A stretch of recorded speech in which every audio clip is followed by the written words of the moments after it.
putting it together now.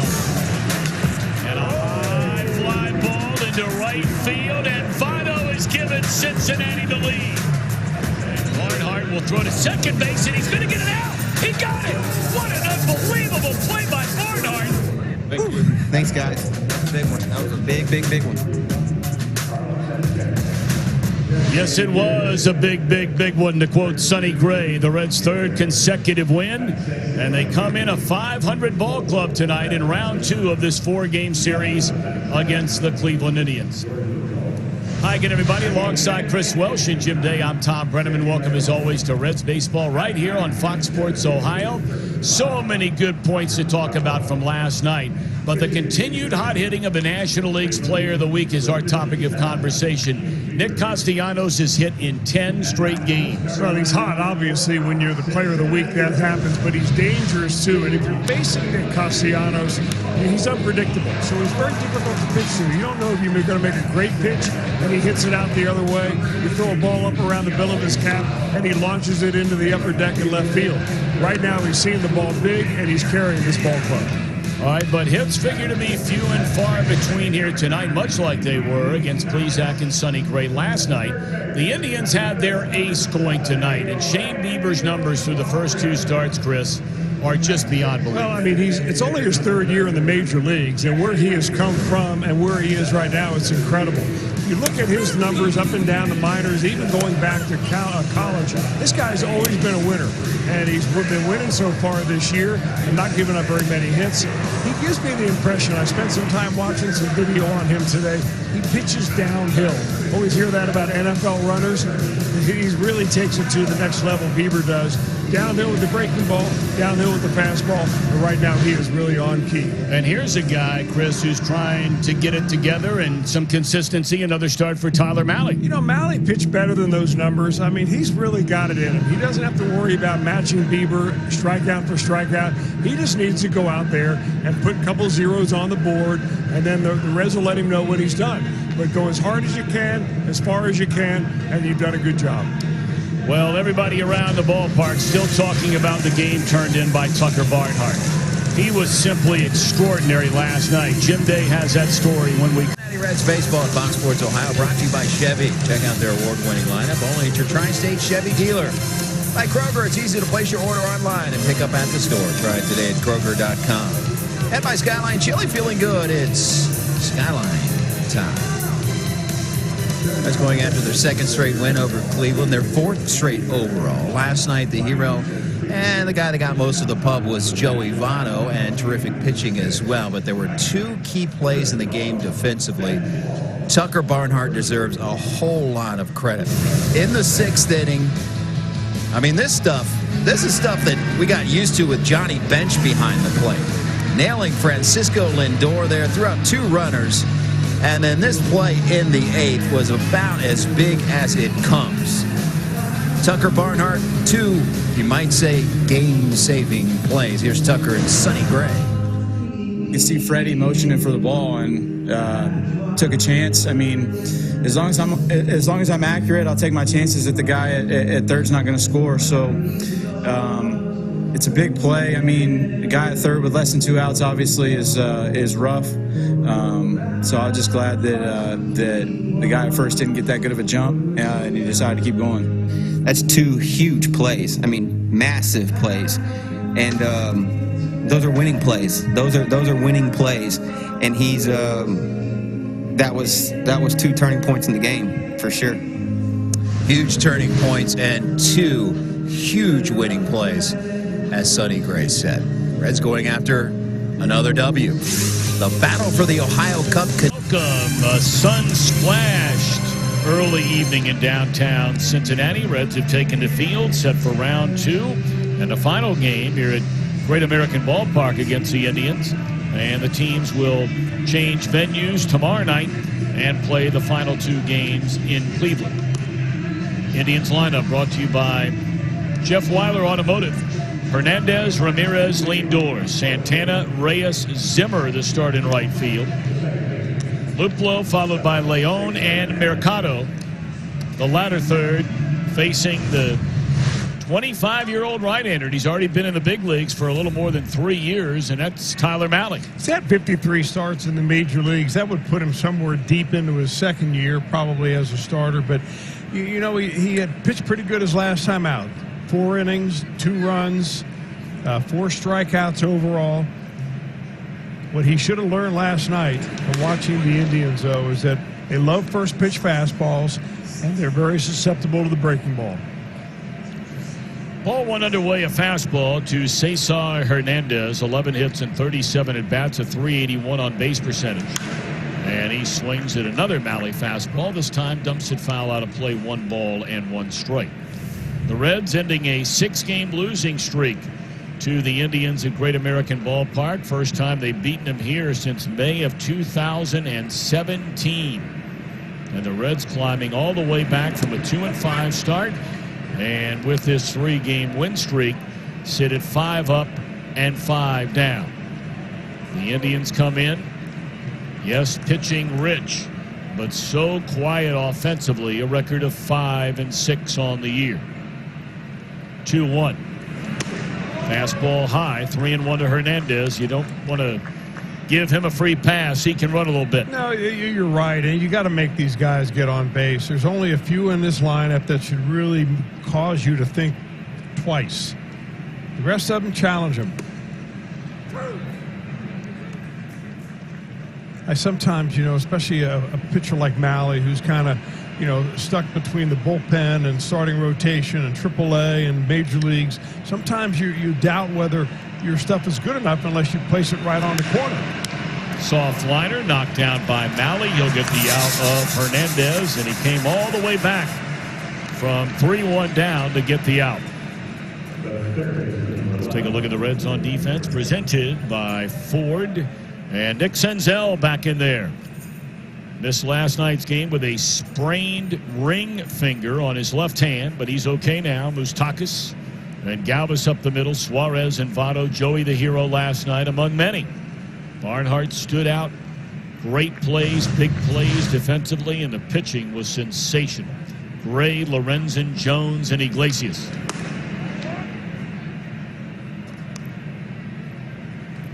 Ball 1 to Jose Ramirez. 12 of 40 to start this year. Although getting on base at a .391 clip, couple of home runs, 5 knocked in. Good fastball there. 93 on the inside edge.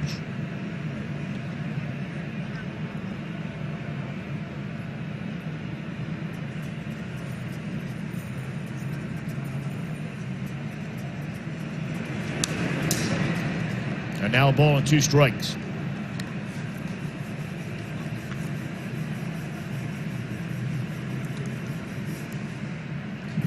Six hitters in this Cleveland lineup will step up there from the left side of the plate.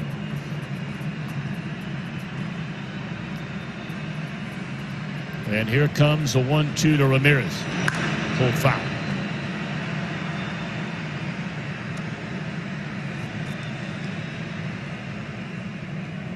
Mahle, you may remember, started out not all that badly a year ago. He was part of the rotation right from the beginning of the year. His ERA was right around 4.4 through his first almost 100 innings. But after that, things began to unravel. The earned run average in far fewer innings. Had to deal with some injury issues. Jumped up close to 7. And the home run ball really got him, especially here at Great American Ballpark. 2-2 pitch. Wow. Jordan Baker says not good enough. Well, Baker set up on the inside part of the plate, and a little bit of a frame attempt by Tucker Barnhart. He thought he had to move his glove to try to buy a strike. It didn't work. Back-to-back 3-2 counts. And this time he walks Jose Ramirez.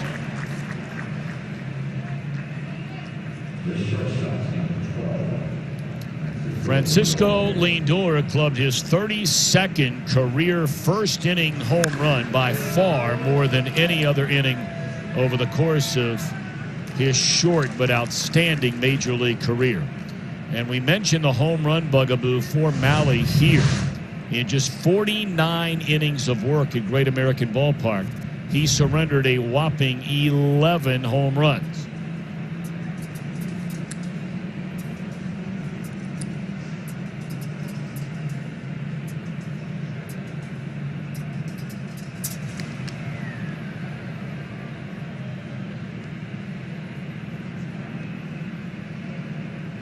Ramirez with one stolen base attempt. It was a successful one, and this guy will get you anywhere from 20 to 34 stolen bases a season.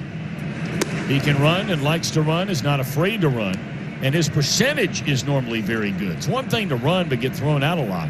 He had 24 stolen bases last year, was thrown out just 4 times.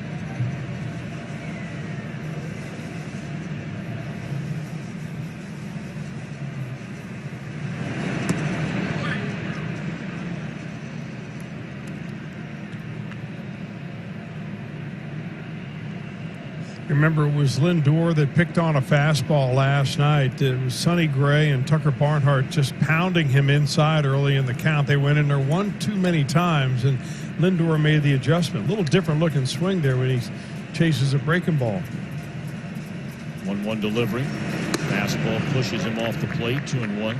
Tucker Barnhart said after the game that he was to blame for that home run that was given up by Sonny Gray. Of course, I mean, that's being a good battery mate. Yeah. But he said that, going with that 3-2 fastball, that perhaps he'd do it differently the next time, and told Sonny that immediately at the end of an inning, swinging a foul ball out of play. Well, ultimately, he's the pitcher that throws the baseball, and it's his earned run average and his wins and losses and so on. And, it's always great to have a great battery mate, and Tucker Barnhart is as good as it gets. But the pitcher has to feel 100% convicted in the pitch he's throwing. Because if there's any doubt in your mind, you're going to leave it out over the plate.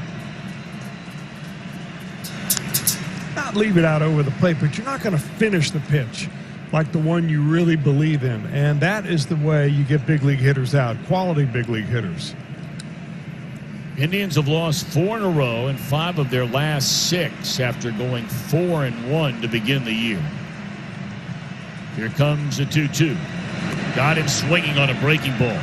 Boy, what a good pitch that was from Tyler Mahle. 2 down in the inning. Yeah, 2 really awkward-looking swings from Lindor. Both of them came on an off-speed pitch. And Lindor thinking it's a strike. The advantage of throwing the ball over the plate, even though this ball is down out of the strike zone, but because it caught the edges of the plate, it looked for just a split second that it was going to be a strike to Lindor. If that pitch is off the plate, it never looks like a strike, and it's a wasted pitch. That's one area where Shane Bieber really excels. We're going to see that happen tonight.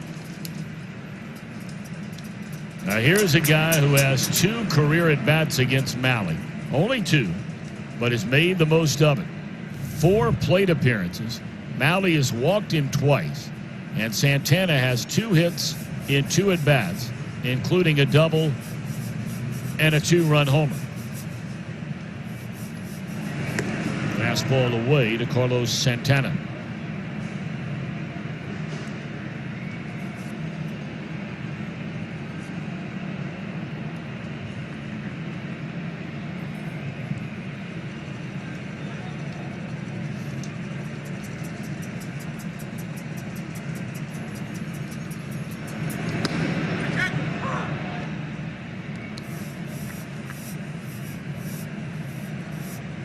Indians have scored a grand total of 28 runs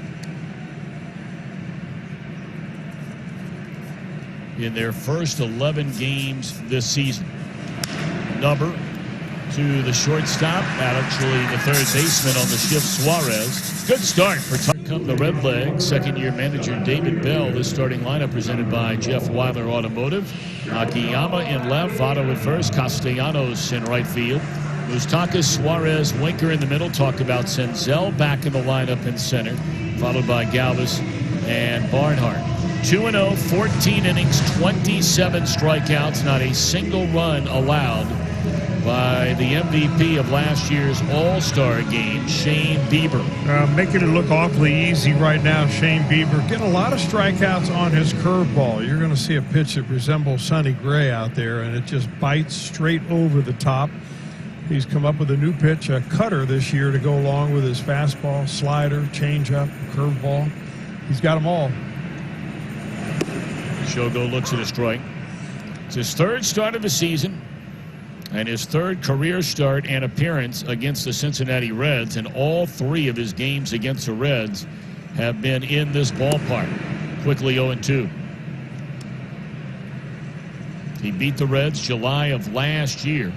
8 innings, 4 hits, 2 runs. Punched out 8, did not walk a batter.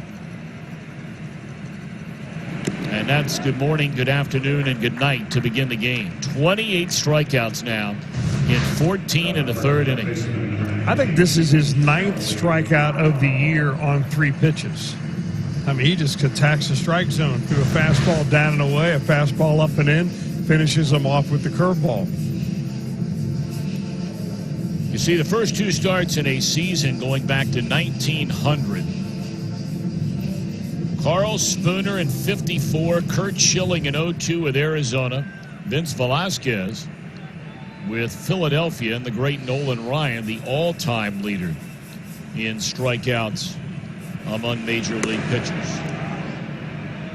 Ball 1 to Joey Votto. Clubbed his 3rd home run of the season last night. It came with Shogo aboard in the 6th. It took a 2-1 deficit to a 3-2 lead, and that would be our final count on the night.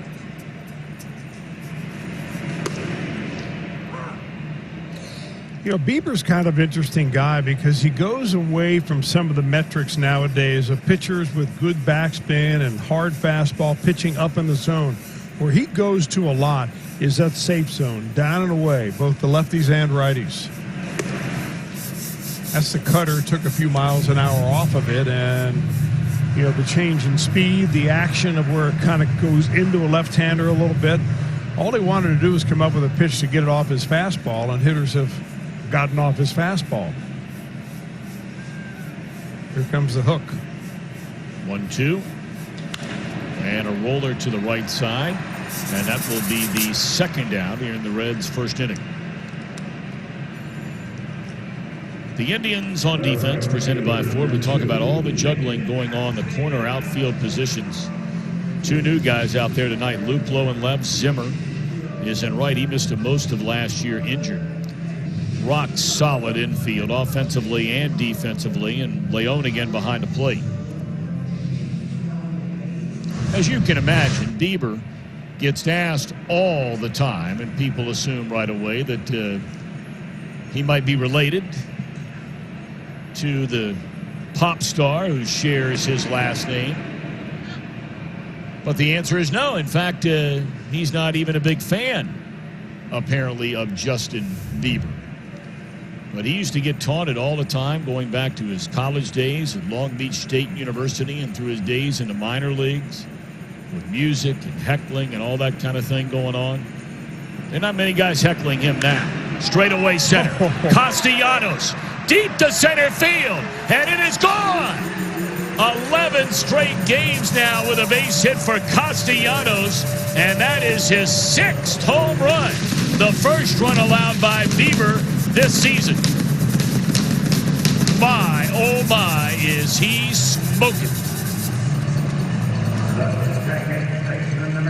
But he's smoking, and that ball is smoking too. That was no cheapie right there, right out the front door. I mean, he just mashes this ball. Right off the batter's eye in center field. I mean, way up on that batter's eye. Oh my, that's above our camera well up there. You don't see many up in that neighborhood. What a start this guy is off to his first year as a Red.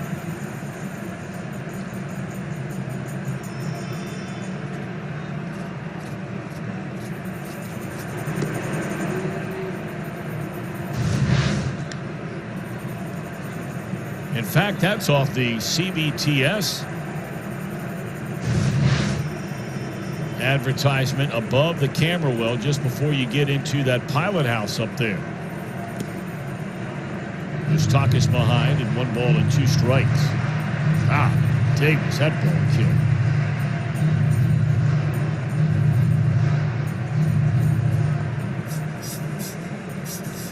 It's the longest hitting streak by a Red to begin a season since Zach Cozart hit in 10 straight back in 2017, and that's all for the Reds. A couple of strikeouts for Bieber. Cincinnati, thanks to that man. Mercy, mercy, mercy. That ball was destroyed by Castellanos. The Indians scoring first. It's certainly meant something. They've not won a game when the opponent scores first. And the one loss was last night. The Indians scored in each of the first 2 innings against Sonny Gray and did not score again. So now Tyler Mahle staked to the 1-run lead. Here's Franmil Reyes. 1 ball, 1 strike.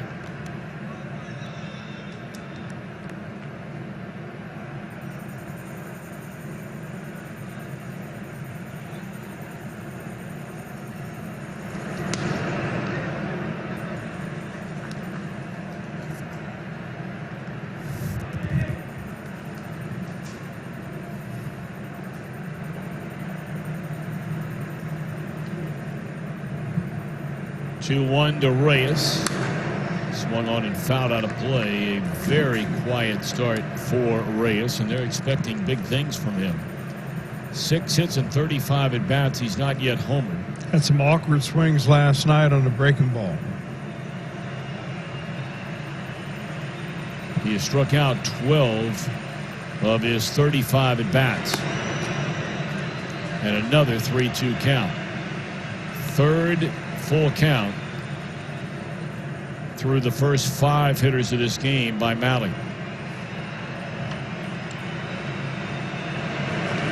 And locked him up with a breaking ball for strike 3.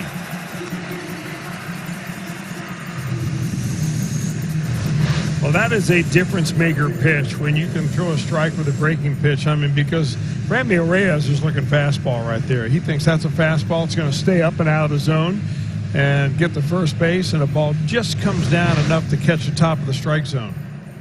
You know, we saw it with Sonny Gray. Every time he pitches, you know, if he gets behind, he always has in his arsenal a breaking pitch that he can throw for a strike.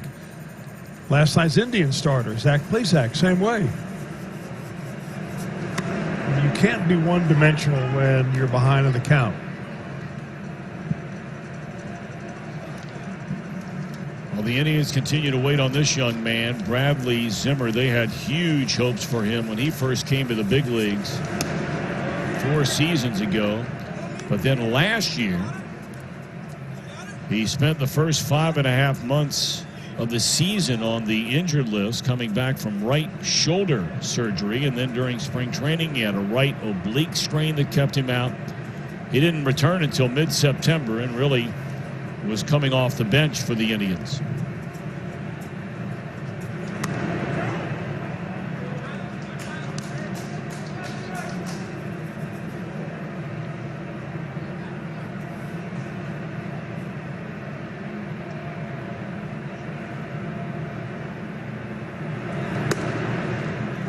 Three and one. This guy was a 21st pick overall in the first round by Cleveland in 2014. Had some really good minor league years. They got him to the big leagues by 17. And he draws a 1-out walk, already the second walk given up by Tyler in the game through the first, 6 hitters.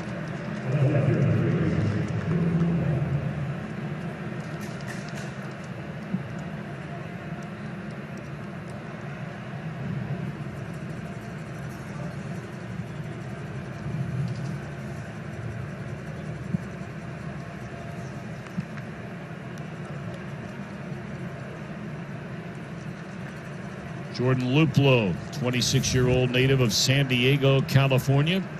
Originally a Pirate draftee back in 2014, the 100th pick that year. And then came over in a trade from the Pirates to the Indians in 2018.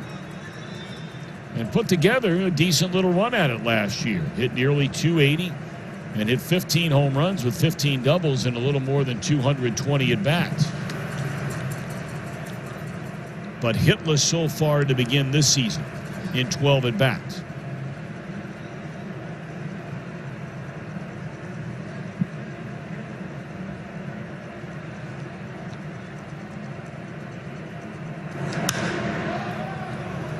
Right field, drifting to his left, Castellanos for the second out of the inning, and Zimmer stays put. Leon coming up. I mean, that pitch and swing right there should give Tyler Mahle a little bit of confidence. It was basically a get-ahead fastball, almost down the middle, and he overpowered Luplow with it. I mean, it turned an aggressive swing into a defensive swing as soon as Luplow found that he wasn't going to get the bat through the zone in time. That's the mindset that if you have the arm that Tyler Mahle has, that's the mindset that gets you to the next level. Attack, attack, attack.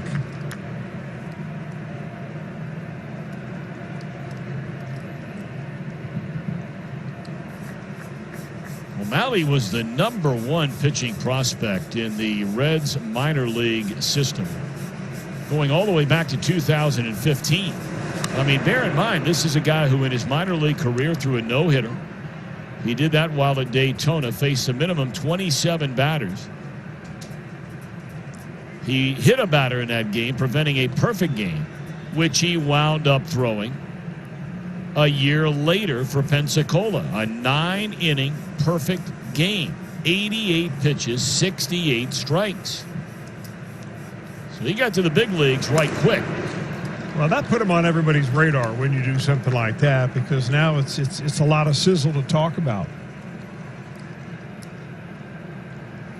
But you can see how the profile of the entire pitching staff has changed so dramatically over the last couple of years.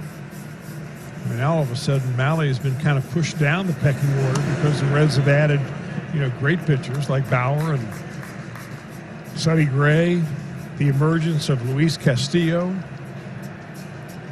Anthony DeSclafani coming back and kind of re-grabbing what he looked like he was on the trail to do in the very beginning. 3-1 the count on Leon.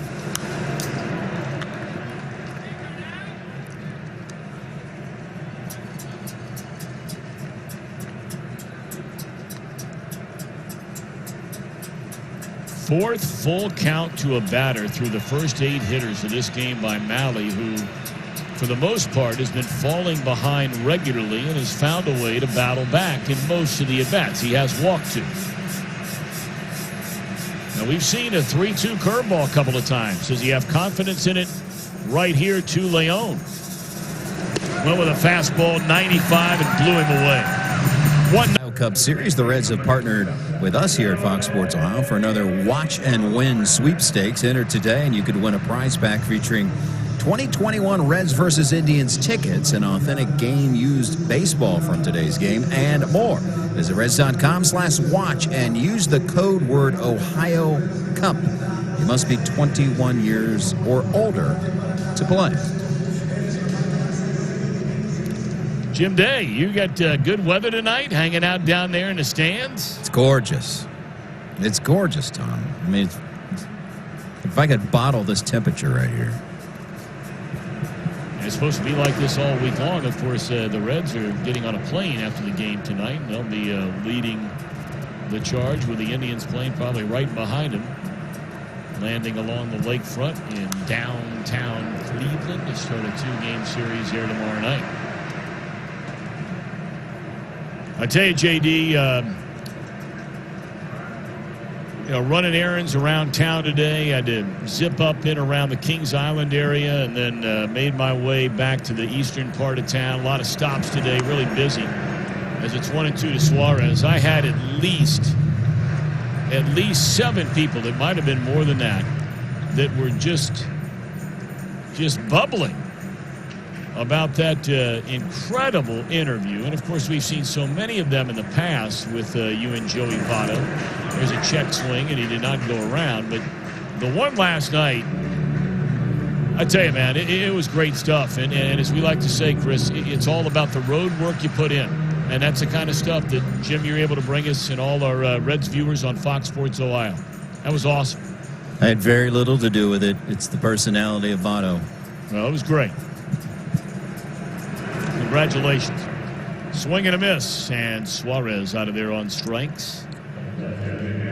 Still hoping to get this guy going. Reds need him. Well, you know, I know that every Reds hitter, I wouldn't want to be in that scouting meeting that they have with the hitters, because you have a guy like Bieber, and after you hear everything that he does and you see video of what he does, you ask yourself, how am I ever going to get a hit tonight? So you get in the batter's box and you say, you know what, I'm going to hit your fastball before you get to a count where you're going to throw your breaking ball. And that's what Castellanos was able to do. And if you swing and miss at one early on, might be the last good one you're going to get. And now Jesse Winker, 2 hits in his first 23 at-bats. As 1 run batted in, and Jesse looks at a strike. Nick Castellanos, a home run straight away center field in the Cincinnati opening inning, and that's where we stand in the second. 1-0 Redlegs.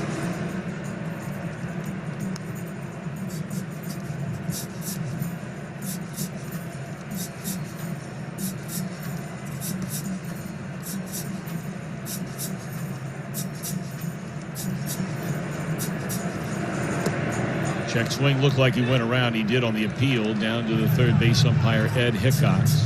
Jerry Meal, our crew's chief, out at second base. Jeremy Rehack, the umpire, at first.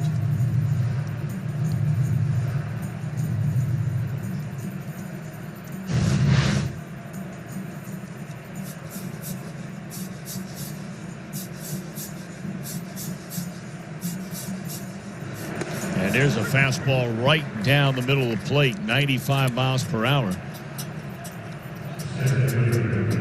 Beaver has faced 6 batters, struck out 4 of the 6. You get the feeling, or do you understand what I was trying to say in the open about Shane Bieber? Yeah. Where it looks like he pitches downhill. I mean, it looks like he's got gravity on his side. He's got a very nice delivery, keeps his upper body over his hips.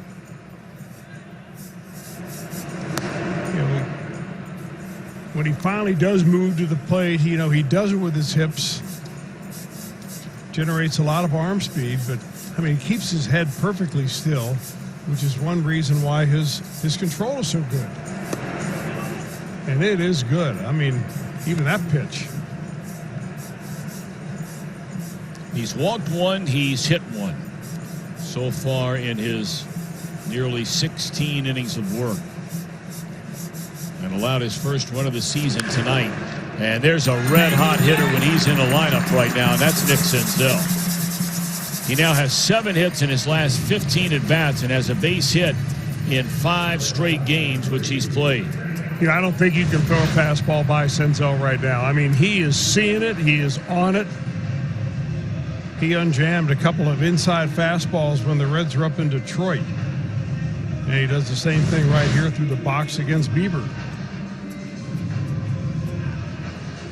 And he forgot his oven glove and wants to put that on his left hand to protect his ring finger.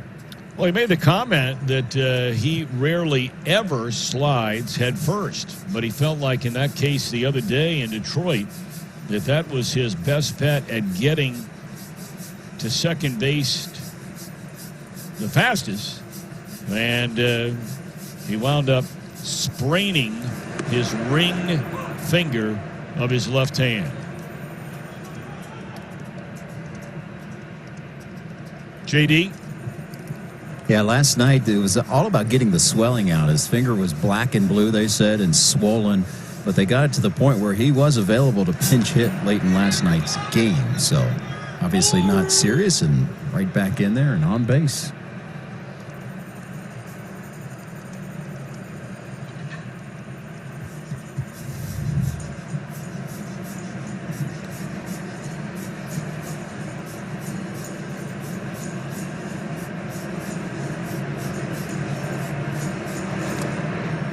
Freddie Galvis behind 0-2. Galvis 7 for his first 29. He has 2 homers, 2 doubles, and an on-base percentage at .353. So he's finding a way to get on base.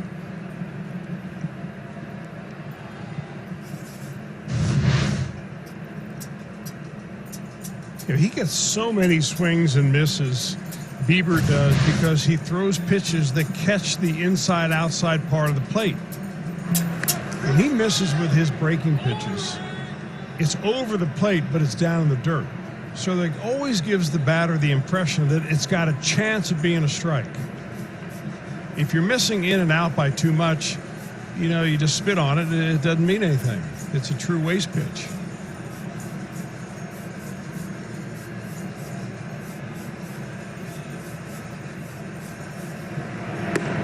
Strike 3 called on the outside edge. Galvis knew it. 5 strikeouts. Baseball action, in-game video highlights, breaking news, player updates, tap leaderboards, and so forth. Download the MLB app today, the official app of Major League Baseball. We're at Great American Ballpark for the finale of this quick 2-game set, playing for the Ohio Cup. Reds winners here last night, and leading Shane Bieber and the Indians as we open the third, 1-0. Tyler Mahle has walked 2, fanned 3, has not allowed a base hit. 9, 1, and 2 in the batting order. Mercado, Hernandez, Ramirez.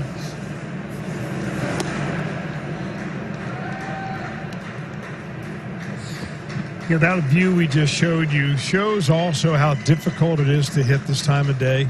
I mean, with the sun reflecting on the batter's eye, you have some shadow, you have some sun, you have some glare. Tough to pick up breaking pitches. I mean, I'm looking at the Reds not even swinging the bat on fastballs against Bieber, and that may have something to do with it. Yeah, that last inning, Winker and Galvis looked at fastballs for strike 3 against Bieber. Yeah, tough on hitters, also tough on left fielders. Line into center field on a 1-1 pitch. And Mercado aboard. And again, the Indians, they're one of the few teams that have some guys that will steal some bases that run well.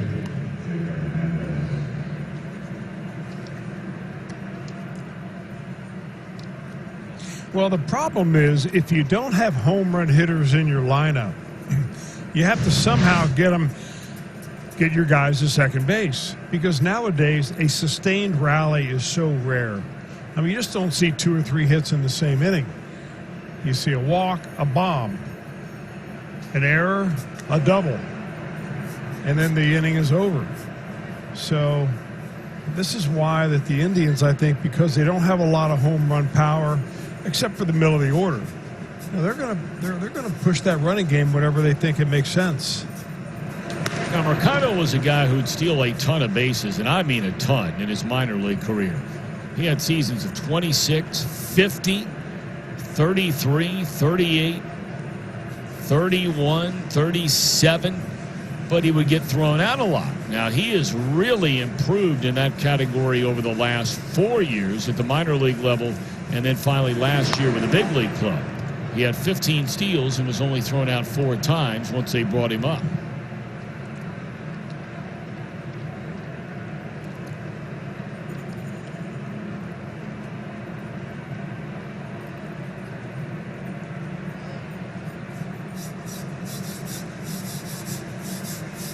Cesar Hernandez, a liner that was knocked down by Mahle. It fell right at his feet, and he threw him out in the first inning, leading off the game. Well, he might not bunt anymore, but he is one guy that has led the major leagues in bunt hits and sacrifices for bunt hits anyway when he was in the National League with the Phillies.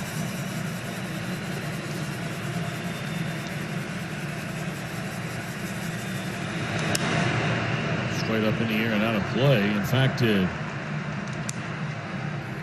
he led the Philadelphia team last year, believe it or not. Of all the big-name players on that club, he led their club overall in total hits. He had 171 of them, and 25 were infield hits. He only missed 1 game the whole season.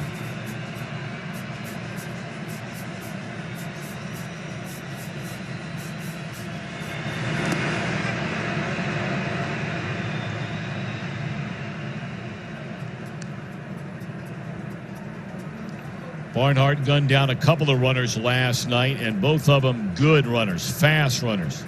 Got Lindor trying to steal in the 6th inning. And then the highlight play of the night, getting the trail runner, the man at the plate, Hernandez at second base on a pitch in the dirt in the 8th inning. 2-2. You know, given the situation of that inning and the game as tight as it was, that play by Barnhart, one of the best catching plays I've seen. I mean, that inning could have gone completely upside down had he not been able to nab a runner at second base and get an easy out. I don't say easy out, get a free out.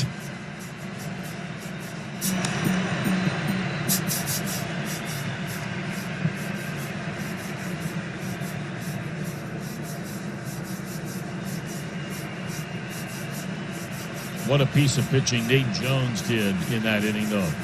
Because even though they got the out, you may remember at second base, I mean, with a runner at third, he struck out Ramirez for the second out of the inning and then struck out Lindor to end the inning, and that was a tying run. 2-2 on Hernandez. Went around. That's strike 3. Yes, sir, on the appeal. Here are the plays and the throws we were talking about, Chris, from last night. Lindor, the natural way. But then the play you talked about is the next one.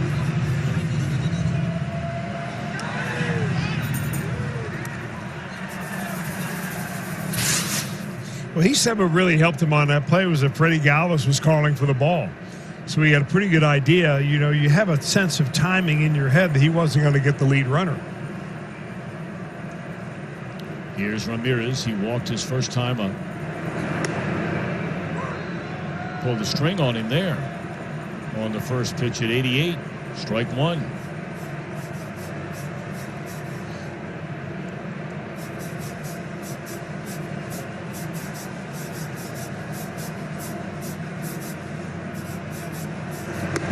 And that's strike 2. Off speed, back-to-back pitches on Ramirez. Little sliders. That's the new modified breaking pitch for Tyler Mahle. He struggled with a breaking pitch really ever since first I've ever seen him. First time in a major league, trying to figure out what was going to work best for him. I think the whole analytic approach, the use of the knowledge that Kyle Bodie brought over with him and drive line to try to match up pitchers with certain pitches and design your spin to fit your delivery. That's helped Mahle a lot. And just blew a fastball at 95 right by Ramirez. Back-to-back strikeouts for Mahle, who has 5 in the game. Perfect spot right there. And I've said this before, when you stand behind the six-pack down in spring training and you watch 6 pitchers warm up at the same time, I mean, it's almost too much to take in. But Tyler Mahle oftentimes stands out because his fastball seems like it has a different gear to it. Might not register on the radar gun the hardest, but with his nice, easy delivery, that ball just has a little extra jump. Well, trying to bunt his way aboard is a number 3 hole hitter with 2 outs here in the 3rd inning, Lindor. I'll take that all day long from Lindor. I mean, with 2 outs. With nobody out, I can understand it. With 1 out, I can understand it.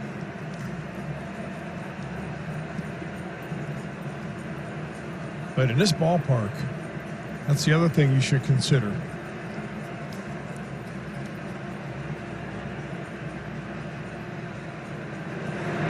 I got him.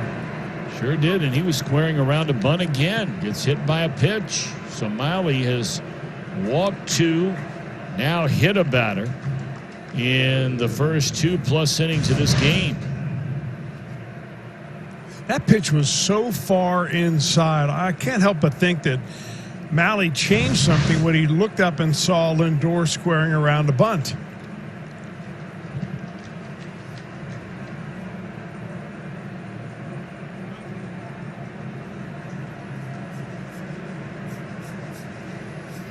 So now the Tribe with a couple of runners on for the first time in an inning tonight. And here's Santana, who hit a ground ball to the shortstop his first time up. Fastball off the inside corner. We brought up the numbers. Not many plate appearances, albeit.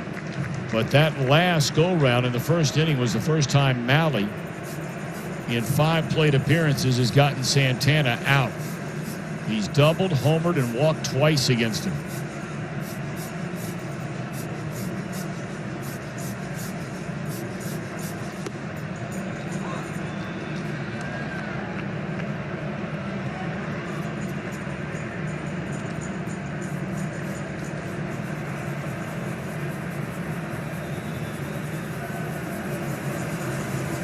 Tyler walking that tightrope here in the front 3.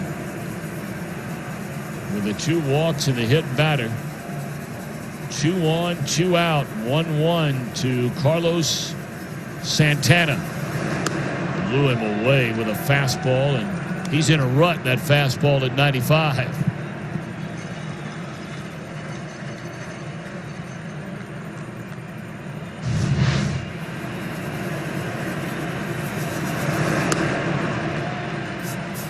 Really late.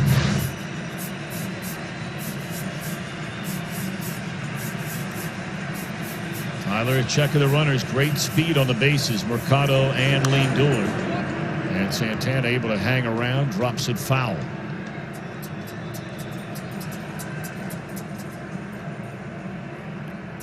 Pirates lost again today. Boy, what a rough start for Pittsburgh. 2-9. The Pirates have lost 6 in a row. Beaten today by Minnesota. Of course, Minnesota wins virtually every night. Twins are 9-2. 1-2 on Santana. Cubs will play later tonight against Kansas City. You already know about the Cardinals. That entire series has been canceled against the Tigers. That was a good idea there, either by Barnhart or Mahle. Try to see if Santana wouldn't chase a little slider in the dirt. But now that you're at 2-2 and 2 outs, this is your decision pitch here.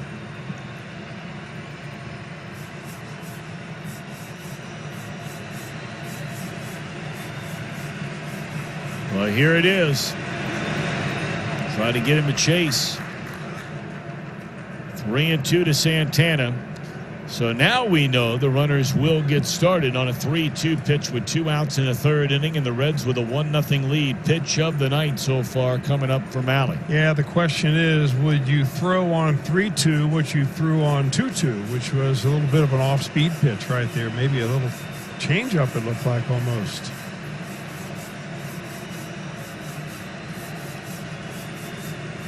Well, you have a right-handed batter, one of the few in this lineup. Now, granted, you already have 2 runners on, but you don't have to give in to Santana. Reyes, a lot of thunder in that bat, but really struggling waiting on deck. 3-2 pitch. Threw him a fastball, and it's in the air straightaway center, and this will end the inning. So Mahle challenges at... Shogo Akiyama set to hit second here in the inning, and he's doing a very nice job of fitting in this clubhouse and adapting to American culture. He's certainly much farther along learning English than his teammates are learning Japanese. But one thing in talking to his Japanese translator, the hardest thing to teach him about English, believe it or not, is sarcasm. Because in Japanese culture, it's basically non-existent. And as we know, here in American culture, as Barnhart grounds out, we are sarcastic all the time. So teaching him sarcasm has been a challenge, but he's doing pretty good. Well, Jim, maybe you could sit with him for a little while. He might learn quite quickly about sarcasm. Oh, I'm serious all the time. I'm rarely sarcastic. That or how to smell like passion fruit.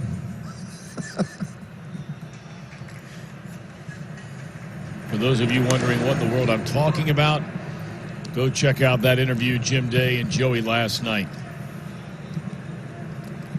I'm uncomfortable in my workplace. That was the line of the night, without a doubt. Shogo takes down low, did not go around on the appeal. He struck out against Bieber on 3 pitches his first time up.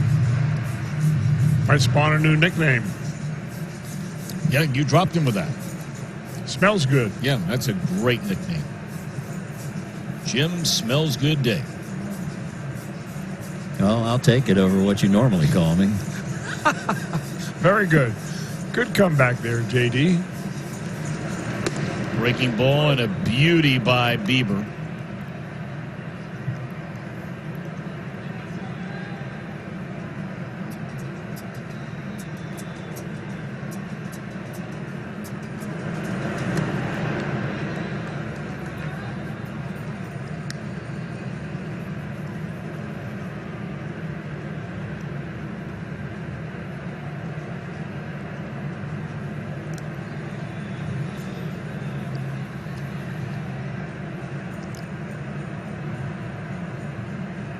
Shogo waits, and Bieber throws a left leg in the air. And it bounces up there, running the count full on Akiyama with Joey waiting on deck. We keep bouncing back and forth on start times the early part of this 2020 shortened season.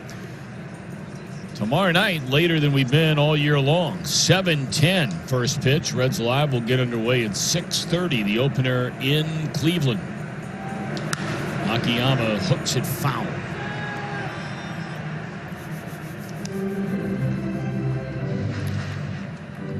Jim, I told the story last night about David Bell on his Zoom call with the local press, and you know, he had started to lay out his pitching rotation, and then he asked before anybody had a chance to write it or send it out, whatever the case might be, that he reserved the right to change his mind and didn't want it put out there, basically. Any update on what the Reds are going to do moving forward? Because as of right now, they do not have a pitcher listed as a starting pitcher for any of the next 5 games. Asked about it again today before the game on what I call a Zoomcast, and he was non-committal. They said they were waiting on some information, but he didn't really specify what. He was asked if Trevor Bauer is being considered on going on short rest, which Bauer has really lobbied for throughout his career. But he said in this situation that he got hot the one day, then came back the next day and kind of fought himself through his start, even though he was brilliant through his start, that in this situation probably would not be Bauer, but he did say at some point this season he will probably pitch on short rest. So he did say more than likely it's Castillo tomorrow night, but would not commit to who is going to pitch on Thursday, and kept saying waiting on more information.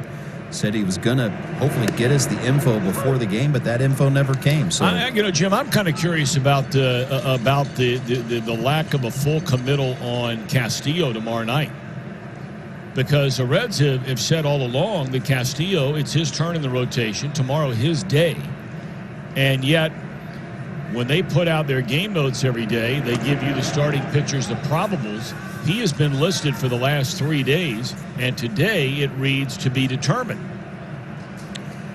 Again, it leads to a lot of questions and a lot of gray area. Okay. And he would not elaborate on it. All right. Other than he did say more than likely it's going to be Castillo tomorrow. I mean, look, he has the option, too, of pushing Castillo back a day. You pitch him Thursday. And, Chris, you got guys like T.J. Antone and Lucas Sims and guys like that that would be more than capable, if effective, coming out there and give you 2-3 innings each. Well, you know, if the press is asking questions, then the other team is asking questions too. Right.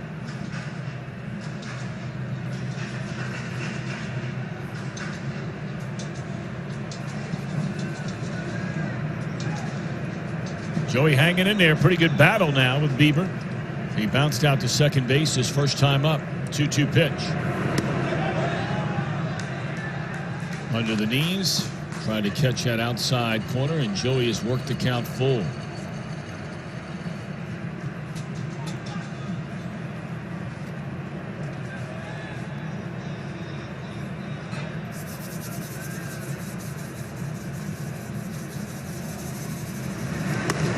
And there's ball 4. That is quite a plate appearance right there by Votto. Well, that's an excellent idea what the strike zone is, and deciding not to go outside the strike zone and feed to a pitcher's strength.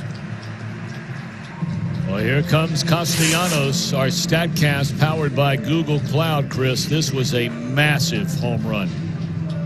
These are the 6 he's hit so far this season. Everywhere. Looks like fireworks going off right there. A special kind of a fireworks display. Of course, when he hits them here, fireworks do go off. He is tied with Aaron Judge, the man who was named the American League Player of the Week yesterday when Castellanos was named the National League Player of the Week. But both lead the majors with 6 home runs. Going to get him on 1 pitch this time. Reds leave a man. We've played 3. In the top of the 4th. It's an auxiliary seating area behind home plate for each team here in 2020. And it's mainly filled by starting pitchers, and it gives them a whole new perspective. Wade Miley is a guy that's often sitting down there, and young pitchers like Tyler Mahle have been picking his brain big time. And this is kind of surprising that pitchers don't do this as much nowadays. This used to be bread and butter in the past, as he induces a fly ball to center field, does Mahle. But he was picking Miley's brain, and he was trying to teach Tyler Mahle that you can tell what a guy is trying to do on how he takes pitches. And it's surprising that a young pitcher doesn't use that as a tool. Back in the day, it used to be all the time that pitchers were reading how a hitter would attack them. But he said it's really helped him. And these pitchers sitting behind home plate, they've got a whole new perspective of the game because they're almost directly behind the plate, and they're really using it to their advantage. Well, you got Castillo sitting back there tonight. He's been a regular. Looks like Antone down there right now, right, Jim? It is, which leads me to believe he's not in the bullpen. He's with starting pitchers, so I'm just putting 2 and 2 together. Well, who's the other one down there? I can't tell from where we're sitting here. Is that Sonny Gray down there? Sonny Gray.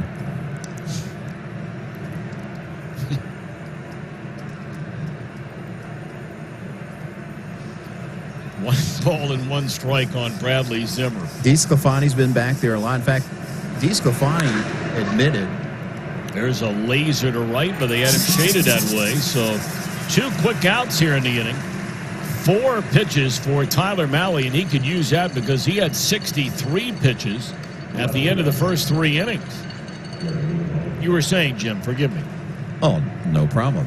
DeSclafani often sits back there, and he says, now I know why fans on every fly ball, they think the ball is out. Because when he's sitting back there, he said, I think it seems like every fly ball is going to be a home run, and he stands up to cheer for his team, only to sit back down. So he is now knows why fans on every fly ball think it's out. Luke Blow fly to right field his first time up. Fastball right down the middle.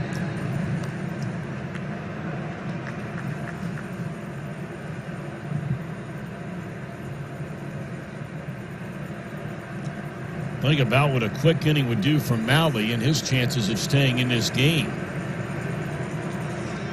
That's his 6th pitch. And he already has 2 outs here in the 4th inning. He was averaging over 20 pitches per inning each of the first 3. 21 to be exact. Here's a 1-1. He's got some giddy up on that heater tonight. Yeah, very sneaky gas for Mahle. I mean, if he just kind of stays within himself, the ball just comes out of his hands so easily.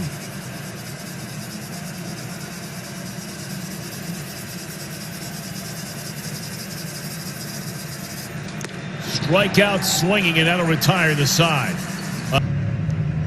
Miriam Ambrosio from Cincinnati will win the beautiful new built in the USA Tundra on display at Great American Ballpark, and you can register to win it.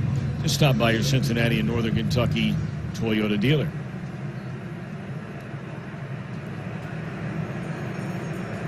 Reds in front, 1-0.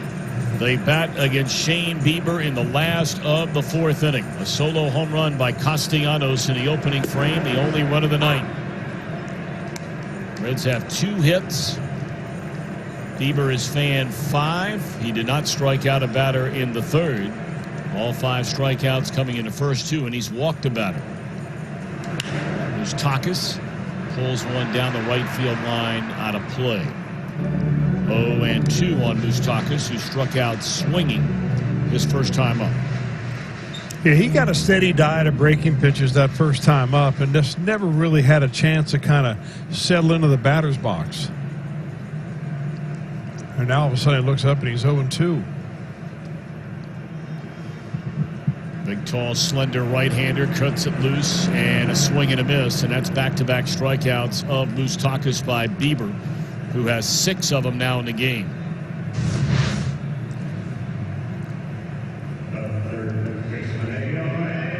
I mean, that's a lot of break right there. That's a curveball. You can see his index finger kind of spiked up on that grip. That just helps him kind of spin a little extra. He's got all the pitches. Came up with a little bit of a cutter this year to add to a 2-seam, 4-seam fastball, changeup, curveball. Interesting, he's got ties to Tyler Mahle. They're both from Southern California, Bieber and Mahle. They're both the same age, and they're both from the same area. Bieber is from Laguna Hills, and he ended up going to college at UC Santa Barbara. Beautiful school situated with a backdrop right on the Pacific Ocean. And had Tyler Mahle not signed when he was drafted by the Reds, Bieber would not have pitched at UC Santa Barbara. He probably would have still gone to school there. He went to study sociology. But the fact that Mahle was no longer there, Bieber was able to walk on that team, make the team, and, well, the rest is history. It's amazing, isn't it? And then you fast forward, 7 years later, and he's named the MVP of an All-Star game in his home ballpark. You may remember he wasn't even an All-Star. That one's in the air, straight away center field, hit pretty well, drifting, goodbye! For the first time this year, after 49 bombs a year ago, Eugenio Suarez is homered for the first time in 2020. Oh, you know he's fired up.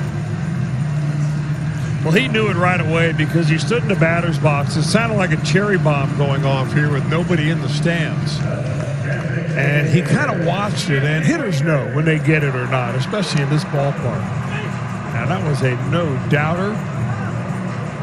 Not as bodacious as the one the Castellanos hit, but nonetheless,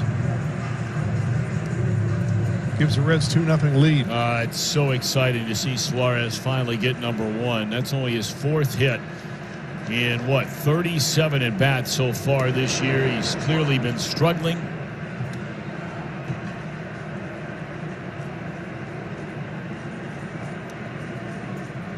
Got to get that smile back in that dugout. One of the great smiles in all of baseball belongs to Suarez.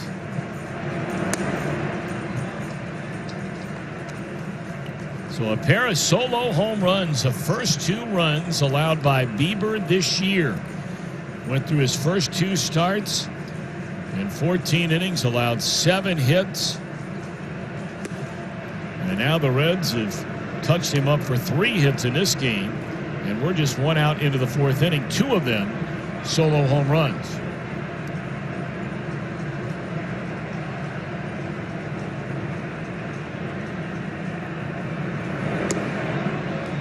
Winker struck out his first time up.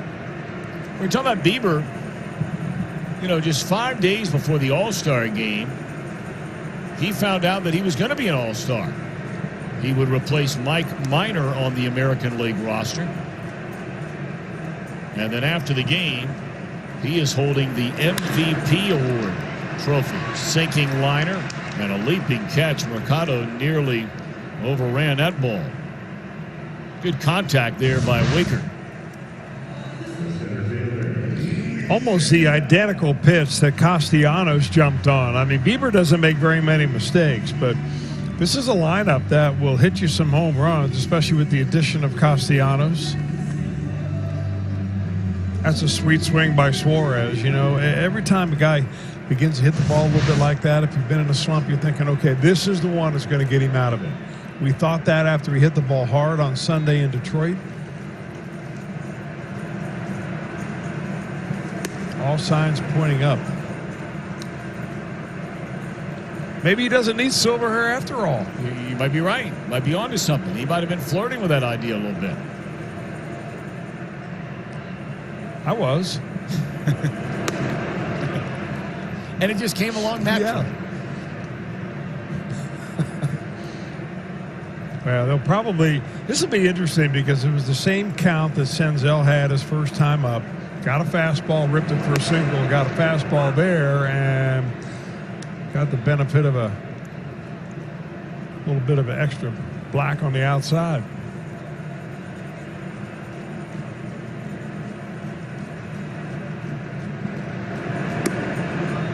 You know, when Bieber won that MVP award at the All-Star game last year, it was played in Cleveland, he becomes an answer to a trivia question. There have only been 3 players in the history of baseball, the history of All-Star games, that have won the MVP award in their home ballpark. And one of them is his manager tonight. Because there's ball 4 to Senzel. That's right, Sandy Alomar Jr. was the most valuable player of an All-Star game while playing for the Indians. And the other, Pedro Martinez for the Boston Red Sox in 1999. Second walk given up by Bieber, and here's Freddie Galvis.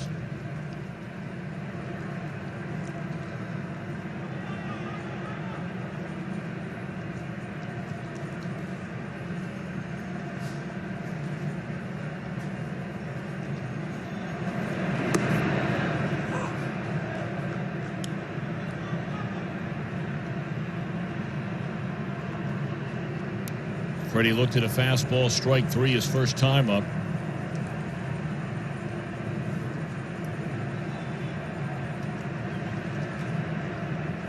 Two runs, 3 hits for the Reds, no runs, 1 hit for the Indians. We're in the last of the 4th inning. Go to Cleveland tomorrow night. Mike Clevenger will get the ball for Cleveland. We're not quite sure yet, although more than likely Luis Castillo for the Reds. And then Carlos Carrasco has come all the way back from cancer. Will pitch the series finale. There goes Senzel, and now he's hung up. Bieber will run right at him, and the tag put on by Santana, and that will retire the side. Home run by Castellanos in the first. Suarez, number 1 on the year in the 4th. 2-0 Redlegs. Brought to you by Ford. Go further. And by Gilkey Window, family owned since 1978. Fountain Square, downtown Cincinnati, Ohio, on a beautiful August night. Temperatures expected to slip down into the high 50s tonight. Our highs the next number of days are in the upper 70s. Just incredible weather. Birds have had a lot of the wet stuff following them around here recently. Of course, had the rain out last Thursday against the Cubs. Saturday rained out in Detroit. Monday, a rain delay for 2 hours here last night. But no issues tonight. Tyler Mahle coming off an 8-pitch inning after throwing 63 pitches through the front 3. Will now face Leon, Mercado, Hernandez in the Cleveland 5th.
Reds have action in their bullpen for the first time tonight.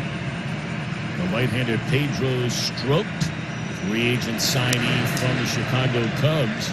We have not seen Strop. Until last night, we had not seen Lorenzen. And we have not seen Amir Garrett in a week. Well, Strop is warming up like he just thinks he's coming in. Malley's throwing the ball well, but this is the part of the game, you just can't afford a walk right here or a free base on balls, a hit bat or something like that. Got to go after him. Right center field, hit pretty well, drifting Senzel, and how about that? That's something Senzel talked a long time about yesterday, him failing to call off Castellanos on that ball that scored 3 runs in Detroit the other night. And it looked like, Chris, he made that call right from the very beginning, and Castellanos took a U-turn. I think that's what communication is all about. And I think what happened in Detroit is that Castellanos called it early and then realized the ball was drifting on him, and he began to drift, and it got into an area where it really could have been Senzel's ball. But he's still getting used to playing center field, Senzel is, and he said after that play he's going to be a little bit more, outgoing in calling the balls that he thinks he can get to. And he can run down a lot of balls out there. He runs so well. Senzel's so gifted athletically.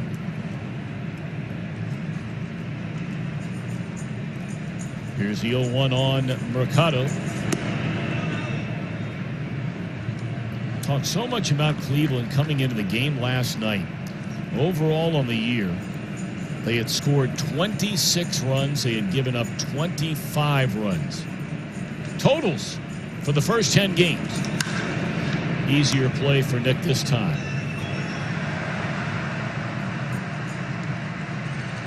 And now a quick word from our friends at Mike Car Wash.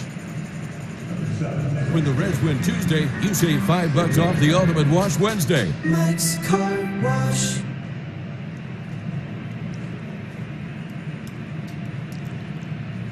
2 down in the inning, and the top of the order we go, and Cesar Hernandez.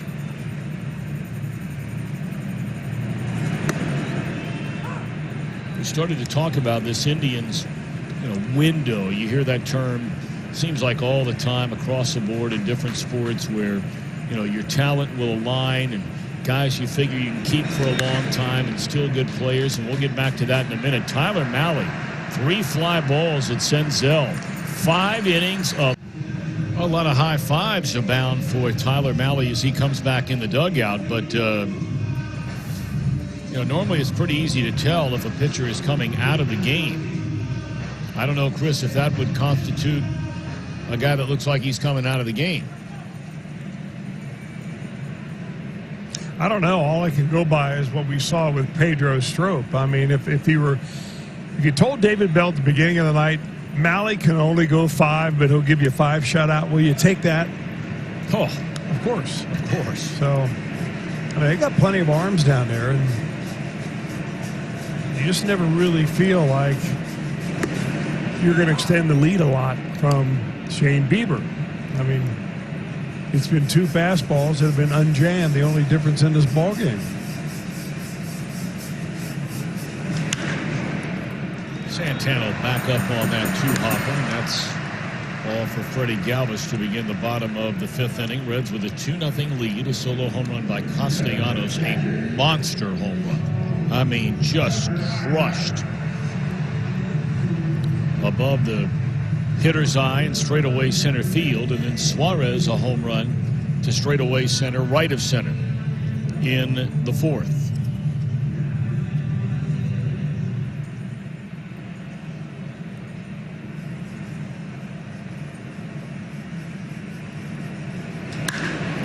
This ball stung to straightaway center field, but room out there, and 2 quick outs for Bieber as Barnhart retired.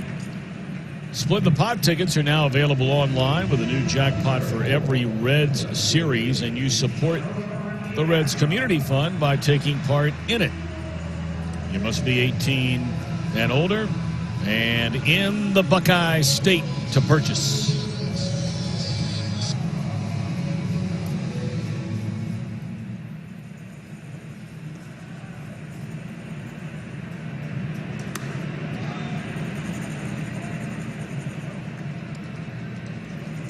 Bieber only threw 47 pitches through 4 innings his last start. And, going into the 5th inning tonight, he was up over 60. So the Reds have made him work a little bit. He does have a lot of strikeouts, 6 of those. Akiyama, foul. Is that a foul ball? No, it's fair ball. He's out. 1, 2, 3 go the Reds in the 5th inning. On our way to the 6th, will we see Mahle? For the home plate umpire about the last out of the inning, it was Shogo Akiyama who hit a ball down into the dirt. It looked like it could have hit his foot. He began to run to first base, gave everybody indication that it was not a foul ball. If it hits him in the batter's box at all, it's a foul ball. He began to run, and then he stopped. I don't know whether it got him or not. It's not a reviewable play, so the out will stand. All right, Chris, but let's move forward now. It's a 2-0 ball game, and Tyler Mahle coming off a 1-2-3 inning. You're facing the 3 most dangerous hitters in the lineup. He's been pretty good so far here tonight. 5 innings, 1 hit, no runs. I always go by, Tom, what you have out there is a known quantity. You know what Mahle has been doing. You know how he didn't struggle at all his last inning. You have a short leash on him because you've got somebody warmed up in the bullpen. But every time you open up that bullpen gate, if it's not Mariano Rivera that comes through the door, you've got a question of certain amount of unknown coming in.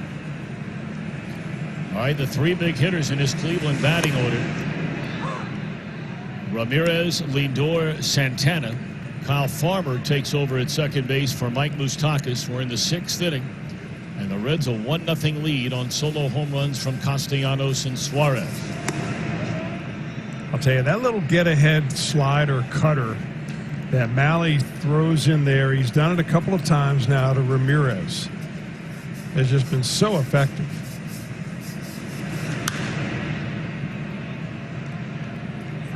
Takes a little bit off, runs it away.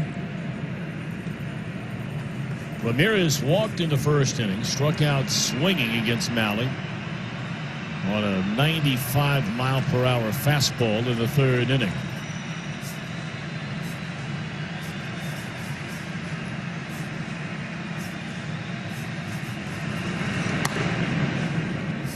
Mahle was quite wild, or, up and down, inconsistent. A lot of 3-2 counts. He hit a batter. He walked a couple of batters the first 3 innings. He has since retired 7 in a row. And this appears to be playable to make it 8 in a row for Barnhart. It is. That's an excellent at-bat for Tyler Mahle. In fact, he shook off Barnhart a couple of times to get to that pitch. Looked like it was a splitter that he takes a little bit off with, and just had Jose Ramirez out in front. It's the best we've seen Tyler Mahle throw in a while. I mean, even during the summer camp 2, he didn't throw the ball all that great. Control was iffy. Looks like he was just trying to find his groove. And, now that the guys have been together for, I guess, a couple months almost, a month and a half anyway, it makes a difference.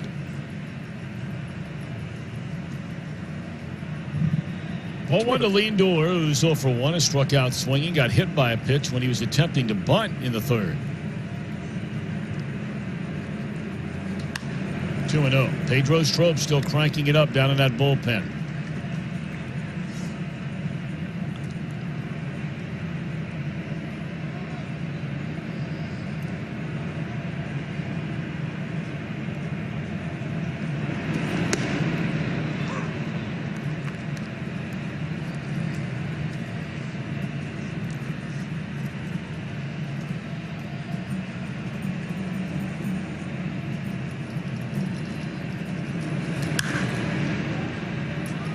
Drift over the Indians' dugout out of play.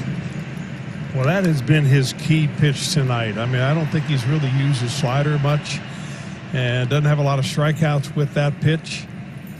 But that little splitter off-speed pitch that he has thrown to these left-handers, the tough left-handers, and they've got, what, 5 switch hitters in the order? And 6 lefties against him. 2-2 to Lindor. Straight up in the air, and this one playable for Eugenio Suarez. So far, so good.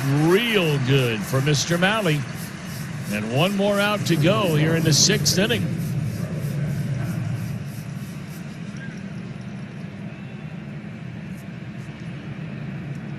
I mean, just watching Tyler Malley. Right now he's filling in for Wade Miley. You know, if the entire starting rotation was healthy, you know, Malley wouldn't be pitching. He'd be in the bullpen somewhere. Not sure when they would be getting him into games. I got to figure that there are a lot of baseball people who are watching this game on television somewhere thinking, man, he'd be in our rotation. There is no question about that. I mean, in this division, there are many teams. Oh, yeah. That would have Malley in their rotation without a doubt. But look, in all fairness, Malley has been given the chance to grab the old proverbial bull by the horns and become a regular part of this rotation. He has been part of this regular rotation for 2 different years in his very young major league career, in 2018 and then again last year. And clearly things did not go the way he had hoped. But we bring up earlier, for a guy that's been in the big leagues for 3 years, he's only 25 years old. 3-0 on Santana. I think Nat Malley has a pretty good idea that should Santana reach, his night might be over. Although Franmil Reyes has just struggled so mightily. Well, if Franmil struggles with Malley's slider, think what it's going to look like with Pedro Strokes. 3-1 to Carlos Santana. Off the end of the bat. And this will be a 1-2-3 inning through Ramirez, Lindor, and Santana. I don't know. Maybe you might have thunk it. 6 innings of one-hit shutout baseball? Oh, my.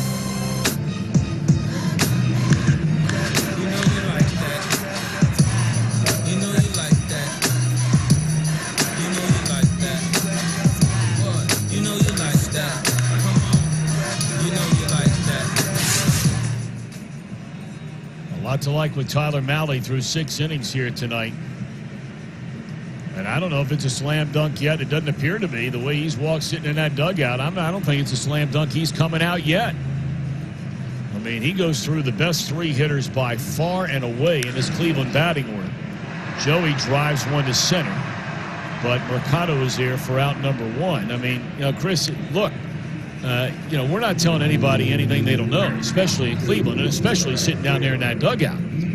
This is the worst offensive team, at least through the first 11 games.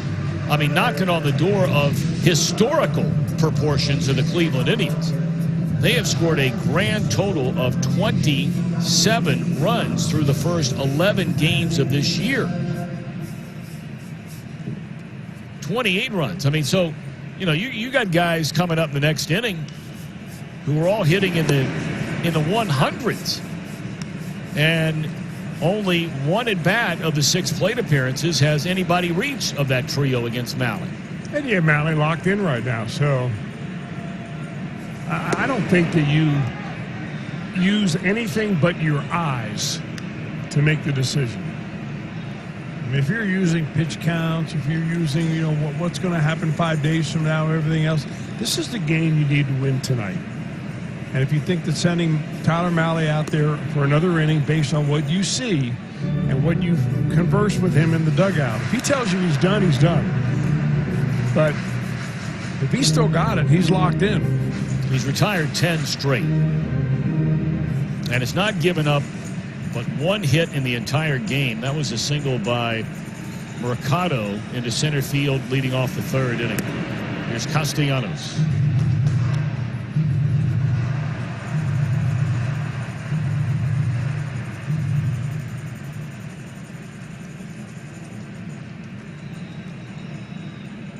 Castellanos is only the 4th batter going all the way back to 1900 to hit at least 6 home runs in the Reds' first 11 team games of the year. Elk and Elk storyline joins the great Wally Post, who did it in '56. Austin Kearns had 6 in '03. Adam Dunn 7 in '04, 6 in '06. And a strike 3 called. Castellanos not quite sure about that one from Jordan Baker. He's telling Jordan Baker that that pitch, height-wise, was exactly the same spot as a previous breaking pitch. And you can see that Sandy Leon tried to buy the strike, and he did. This is what framing is right here. You catch it low, you bring it up. That's 34 strikeouts this season in Shane Bieber's first 3 starts. Significant because it is the 3rd most by any starter since the mound was moved to its current distance, going all the way back to 1893. First 3 starts of the year. Nolan Ryan struck out a whopping 37 batters. His first 3 starts in '73. Garrett Cole 2 years ago had 36. And now Bieber with 34. Kyle Farmer bats for the first time tonight.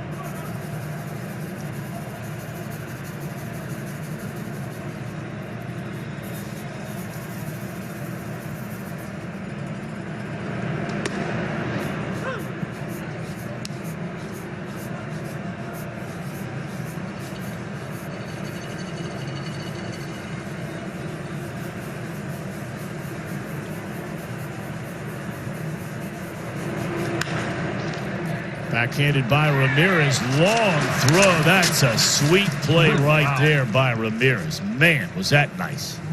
That's big league play. All right, Tyler. He's coming out. Coming out to the hill, looks like. Nope, heading for the clubhouse.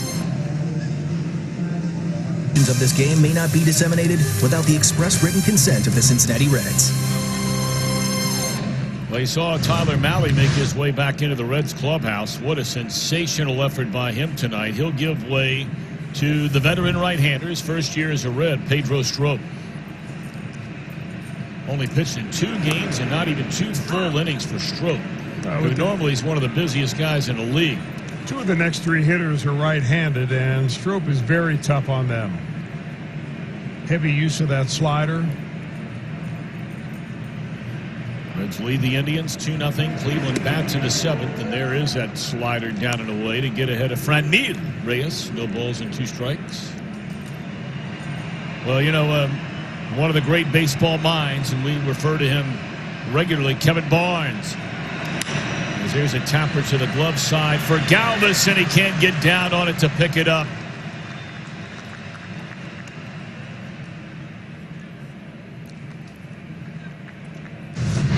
Went a long way, Galvis did. Just stayed down on him a little bit. Didn't get that glove down right to the dirt. Reyes does not run well. They probably would have had him had he been able to come up with it. Strop's a pitcher, though, that, you know, with that slider, the way he keeps it down, he's got a good chance of getting a ground ball right here.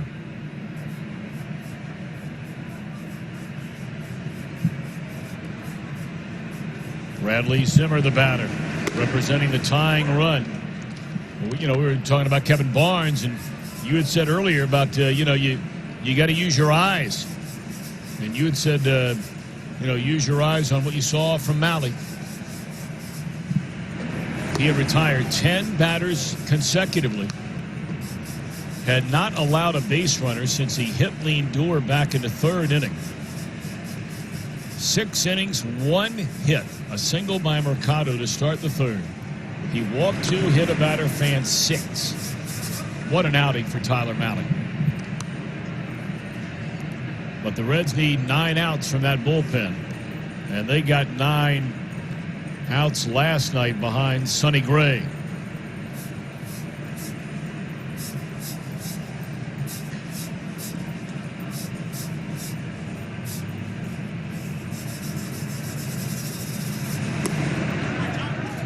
3 balls and a strike on Bradley Zimmer. Yeah, you got to throw him some strikes right here. You just can't afford a free pass. Zimmer is a guy at one time, boy, he was a hot prospect.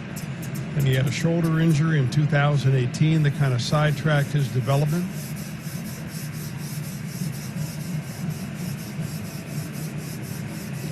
Three balls and a strike on Zimmer. And Tardy on the fastball.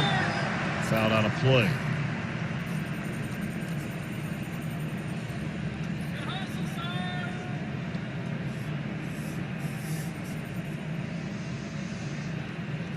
They ruled that play on Galveston error.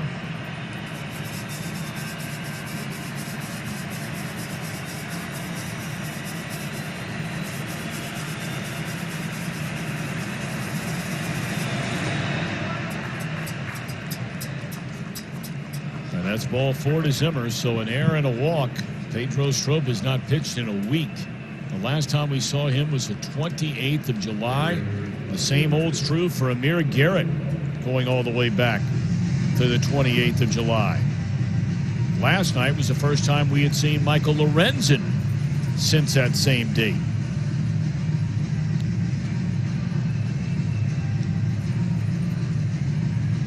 Well, the walk to the mound is something that Derek Johnson has not had to do too often here, not with the starting rotation the Reds are running out there.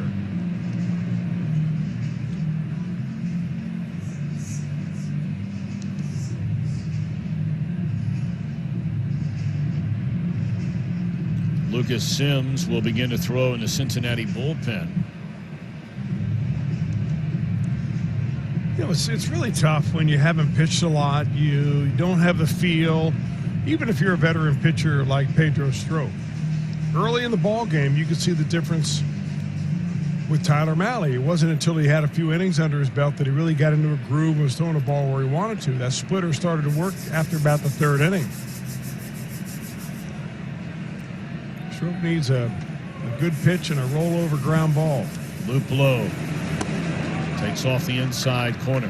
Reds starting pitchers over the last 4 games, 24 innings, allowing total of 10 hits and 1 earned run. 1 earned run in 4 games. A ball and a strike to Luplow.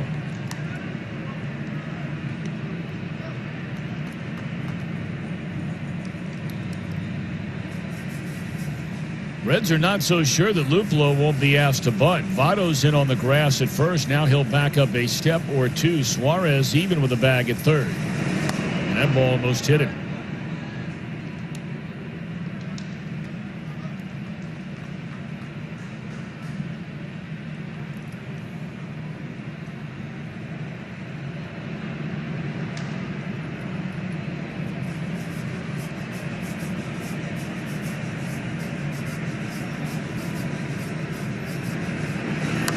Check swing, roller foul, and Strop comes back to even the count on Jordan Luplow at 2 balls and 2 strikes. Luplow's got a little pop. He's got kind of a long swing, but 15 home runs, 261 plate appearances last year. A lot of those plate appearances came against left-handed pitchers. So when you put him up against a right-hander, the advantage really swings to the pitcher. 2 balls, 2 strikes, 2 on, nobody out. And a full count. Indians had not had a base runner since the 3rd inning. Mahle hit a batter, Lindor in that inning trying to bunt. Retired the next 10.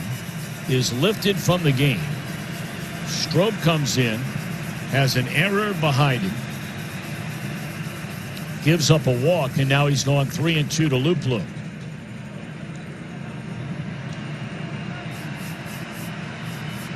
This is a big, big pitch, and there are more to come. Got him swinging for the first out of the inning. A veteran guy, man. He'll throw any time, any count, won't he? Well, that slider's coming about 80% of the time. Luplow ought to know that. He's been around long enough, and Strop has been around a really long time. You see it coming out of his hand. That's ball 4 if Luplow can lay off of it. You know, the pitches don't have to be a strike. They just have to appear like they will be a strike.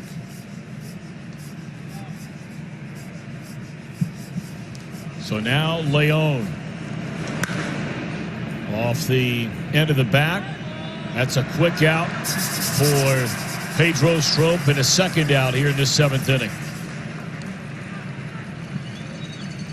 The only Cleveland hit tonight belongs to the man making his way to the plate. And that's Mercado. Had a line drive single into center field leading off the 3rd inning. And that's been it for the Tribe in this one.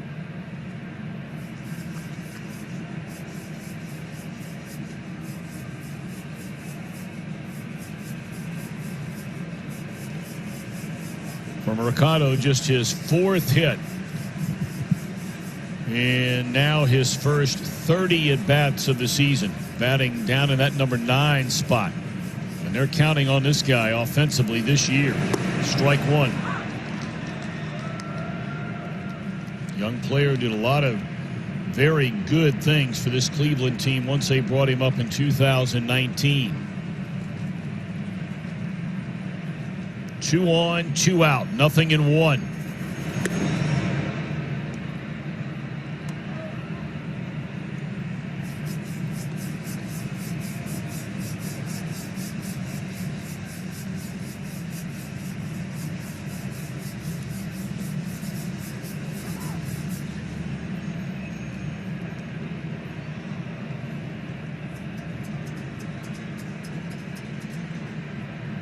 It's only the 2nd time all night the Indians have had 2 runners on in an inning.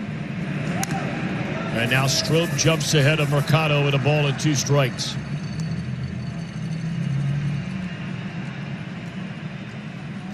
Strop is going to be an extremely valuable member of this bullpen this year. Were it not for injuries last year, I don't know if you can go out and get this guy over the winter, because he had put together 5 consecutive outstanding seasons with the Cubs. Durable and effective whenever role they put him in.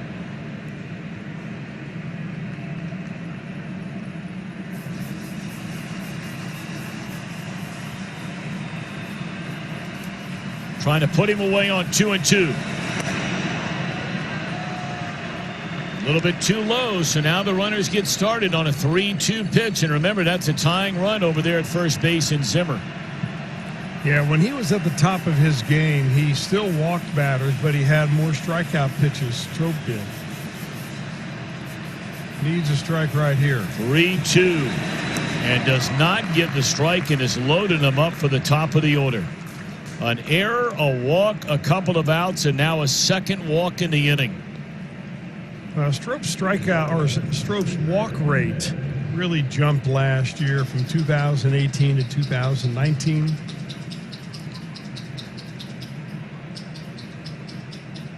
And that's the first indicator from a reliever that you're not maybe the guy to put in high tension situations, because you got to have somebody to throw strikes. Strike one to the leadoff man, Cesar Hernandez.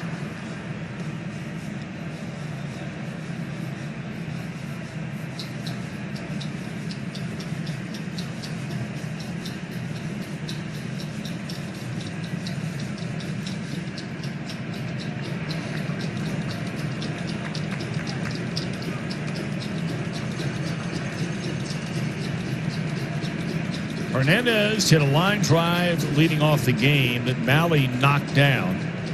He picked it up, threw him out. Then Malley struck him out, got him on a fly ball to center, ending the 5th inning. Strop ahead at 1 ball and 2 strikes. When you think about it, Tom, this is the first legitimate rally we've seen in this ball game, and it's a result of an error on a ground ball and 2 walks.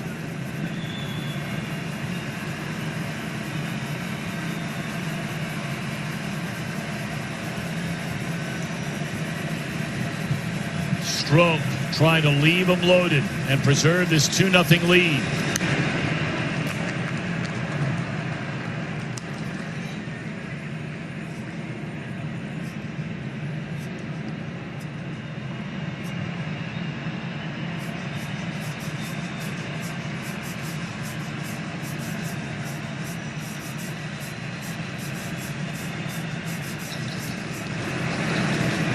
Another pitch in the dirt. 2 balls and 2 strikes. Lucas Sims is ready down in that bullpen. You know, this is a big pitch here because if you do go full count with the speed of Mercado at first base, he could score on a long single. Yeah. Well, we normally refer to this in this kind of situation as the action pitch, trying to put him away before you get to 3-2. This is not going to be an easy play. Votto to first, and the runner is safe and a run scores. There has not been a ball that has left the infield in this inning, and the Indians have scored a run, and they still have the bases loaded with Jose Ramirez coming up. Well, you called it from the very beginning. This is no man's land right here. Very tough play because by the time the first baseman fields it, he's got to throw it to the pitcher who has to look behind him to get the ball. I don't think the play beats the runner anyway. Hernandez can scoot down the line, so I'm sure that will be an infield hit to drive in a run, and that's all for Stroh. He had a misplay behind him by Galvis to start the inning, then dug himself into a hole with a couple of walks, and now an infield hit brings in a run. Boy, this is hard to believe. Our Skyline Chili call to the bullpen. A run, an unearned run, but a run nonetheless.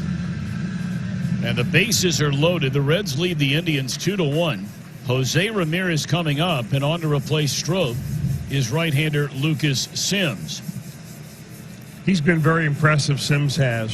Struck out 6, has not given up a run, 4 games, 4 innings.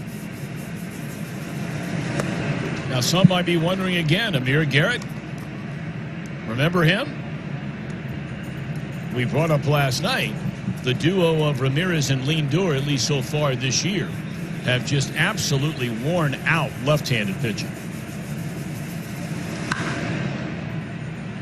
Ramirez turned on that one. This guy is not going to be cheated. Boy, does that tell you he's ready for a heater or what? I mean, that first pitch breaking ball, Sims flipped up there. He didn't flinch. But he's ready for that number 1. Bases loaded. Tying run at third. Lead run at second. We're in the 7th. Gets away from Barnhart. The runner going to stay put.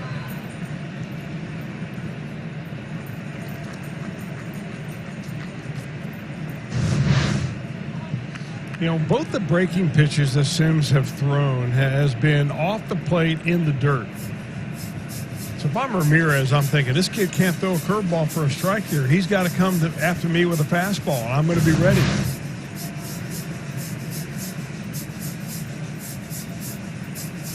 Bases loaded, 2 away, 2 balls and a strike to Ramirez. Sims to the plate. Did he go around? Looked like he did. They say no. Oh.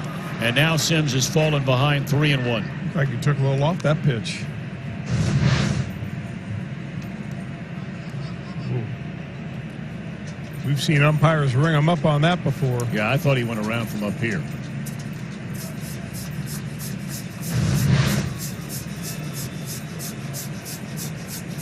Three and 1 to Ramirez.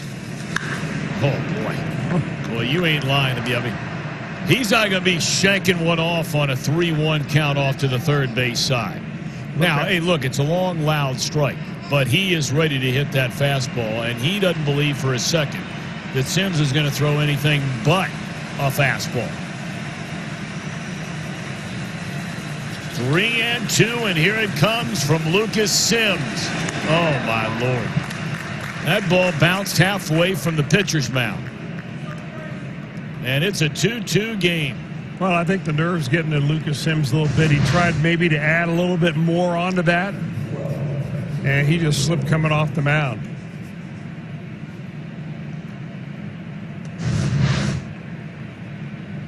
Well, that's a shame. So no decision for Tyler Mahle. He goes 6 innings, allows 1 hit in 6 innings.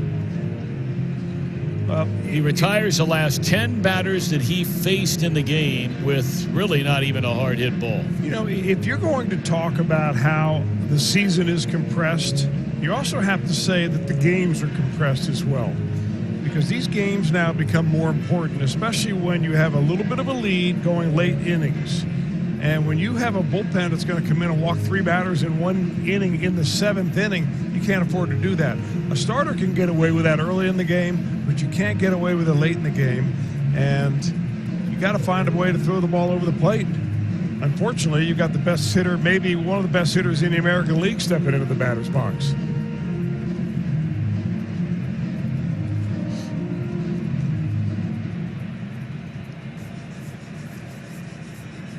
So Malley will get a no decision in this game. Here's Lindor. Go ahead, run at third.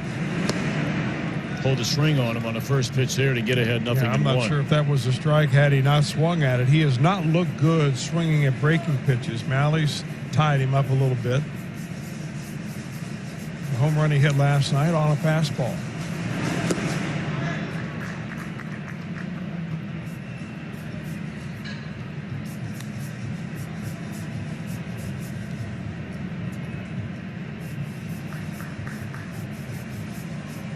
So you have switch hitters back-to-back here in Ramirez and Lindor. In fact, 4 in a row going back to the top of the order.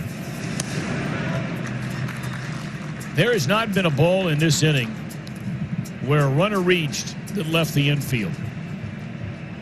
An error by Galvis to start it, a walk.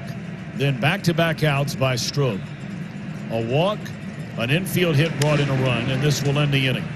The Indians get 2. We go to the bottom of the 7th, tied at 2. Scoreboard stumper. In the 2010s, 4 Major League players each collected 800 or more walks. Who are they? 800 or more walks, 2010 through 2019. Who are they? Answer coming up. Well, one of those is the all-time biggest giveaway in the history of mankind.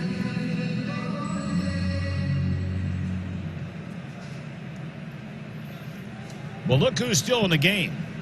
We'd almost forgotten about Shane Bieber. He's hung around. His team has taken advantage of an error and a couple of walks, an infield hit, another walk. And Bieber's still out there in a 2-2 game. Suarez homered against him his last time up. Check swing. No.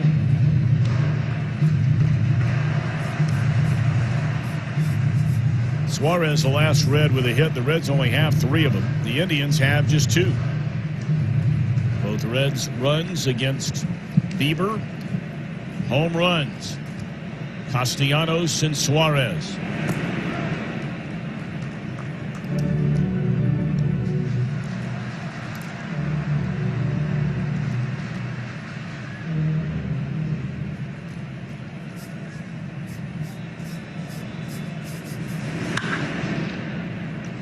One pitch hook foul.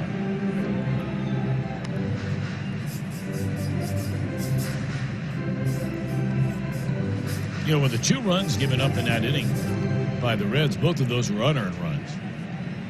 The Reds have given up 13 unearned runs so far this year. That's the most in all of Major League Baseball.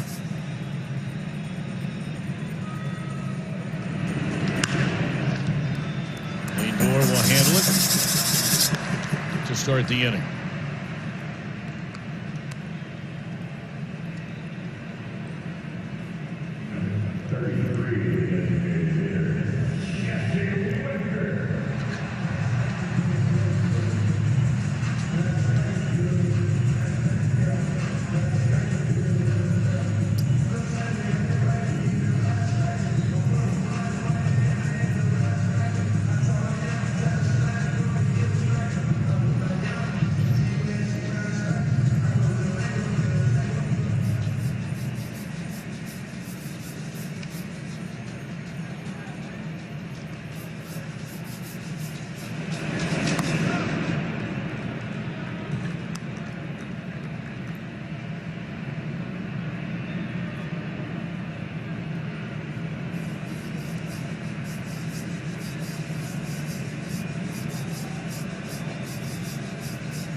Two balls and no strikes on Jesse Winker, who has struck out looking. And his last time up, He hit the ball hard for the first time. It's been a while for Jesse Winker, who's 2 for his first 25 to start this year. But he had a sinking line drive in left center that was caught. And this one up through the middle, and Lindor can't handle it. And Winker going to reach base safely.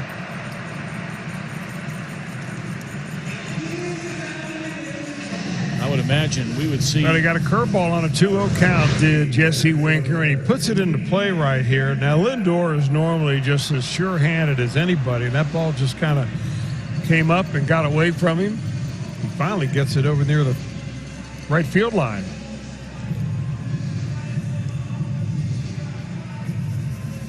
All right, so now Senzel.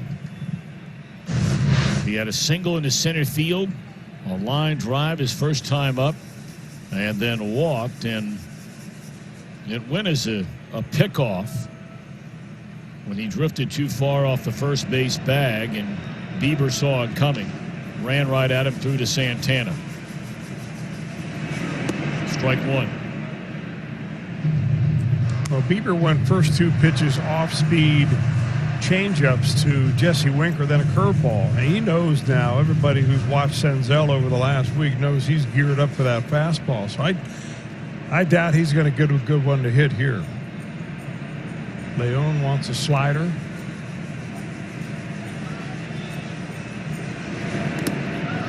Quick throw down to first. Boy, you'd take one of those sailing down the right field line. I mean, it's going to take clearly an extra base hit, maybe a triple to score Winker from first base.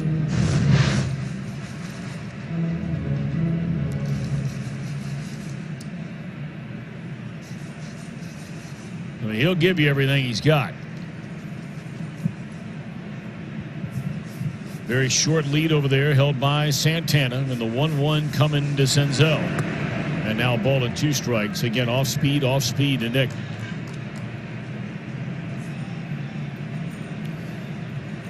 The ageless one, Oliver Perez, saw him last night. He looked good last night. Came in at a perfect 8th inning. You have Freddie Galvis, the switch hitter, next. 1-2 to Senzel.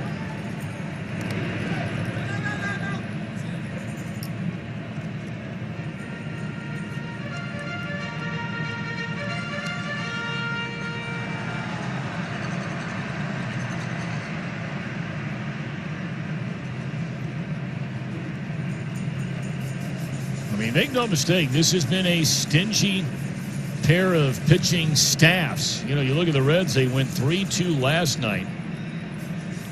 The Reds had 4 hits and a walk. They had 5 base runners the entire game. Tonight, the Reds have 4 hits and 2 walks. 6 base runners. Topper down to third. Ramirez throws in the dirt. What a pick that was. And then the ball thrown away by the second baseman. And Senzel will go into scoring position. Hernandez made a beautiful play to pick the ball out of the dirt on the throw from Ramirez. But it looked like he lost the handle on it when he went to turn and throw to first base. It's a nice play at the very first end of it by the third baseman Ramirez. He puts it in the dirt, but that is a really nice scoop by Hernandez. I think maybe the runner got in his way a little bit as he tried to turn it over to first base. Jesse Winker was all over him right here and maybe upended him just a little bit with contact at the foot. Watch his feet down there, see if Jesse makes contact with him. In the big leagues, it's not legal in high school, but in the big leagues, the best way to break up a double play like that is simply a pop-up slide.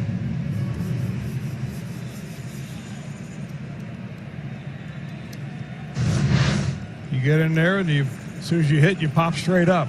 Perfectly legal and effective. Back up through the middle, and that's exactly where they have the defender placed, and the inning is over.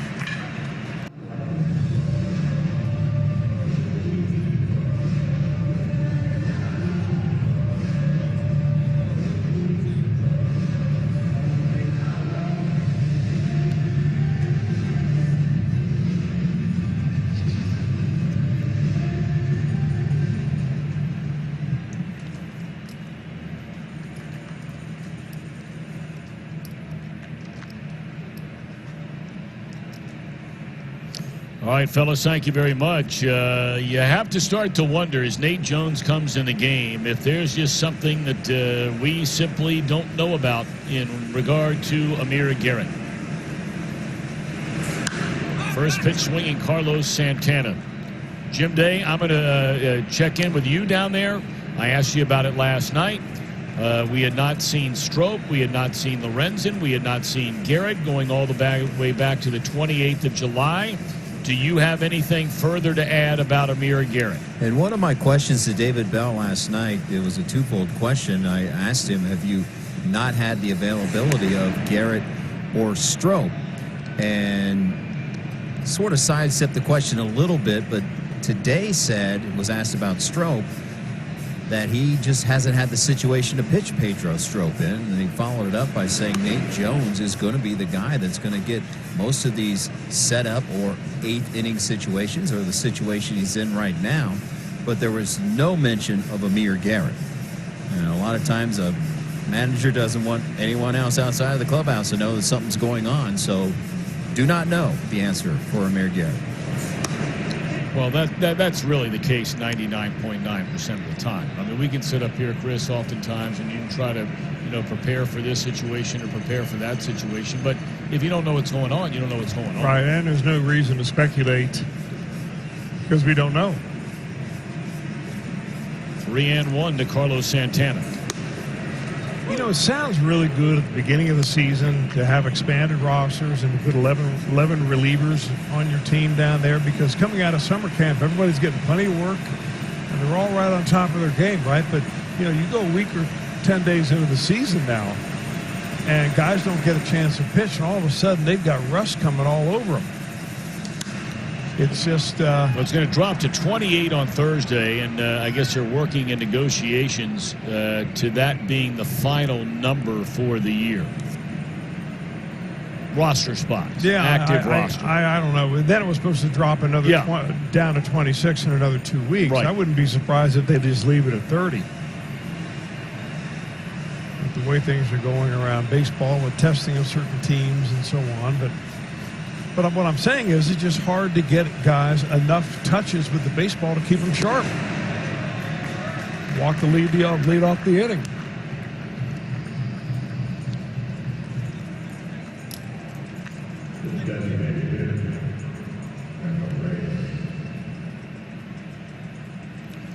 Jones threw the ball so well here last night.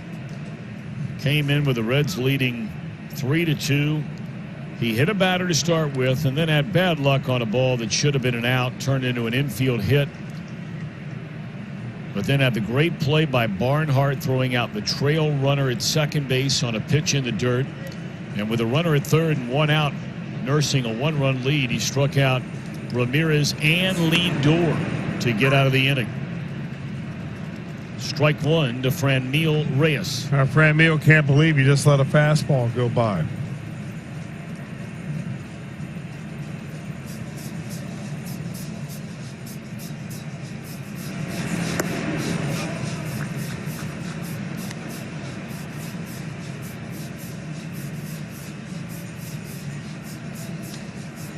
Wondering about Mike Moustakas, we've just been updated by Rob Butcher, the director of media relations of the Reds, that Moustakas left the game after the fifth inning with a bruised left quad.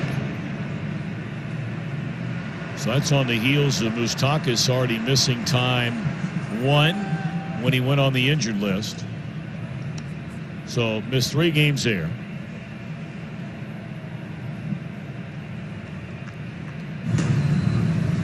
Amir Garrett is up and throwing in the bullpen.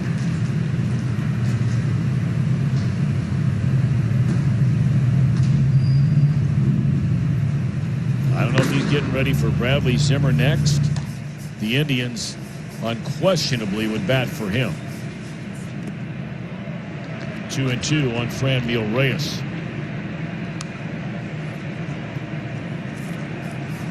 Then Moustakas, of course, got hit on the left forearm in game 1 of the doubleheader in Detroit on Sunday. Did not play game 2. And now, something wrong with his quad.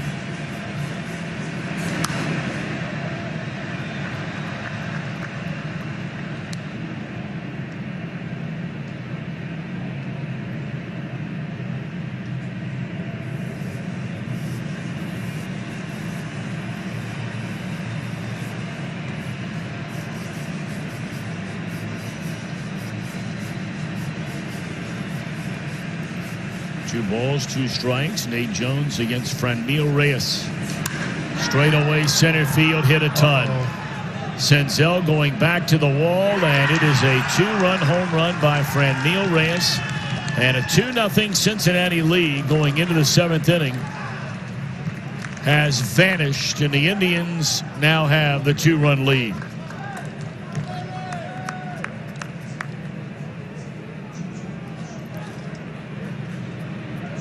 And unfortunately, the Reds have had this bullpen melt down a number of times already this season, and it's happened again here tonight. Well, the danger of facing a hitter like Franmil Reyes, you just really never know.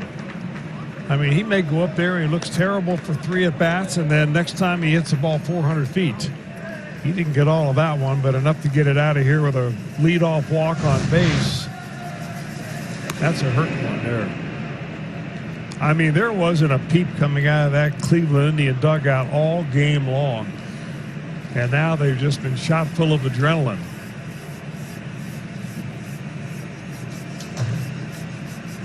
Bradley Zimmer. A swing and a miss. So Amir Garrett apparently will not be coming into this game. You certainly would have thought if he was going to come into this game, it would have come when you're leading 2-0 and maybe the game on the line or tied at 2. Figure no way he's coming into the game down 4-2. But who knows?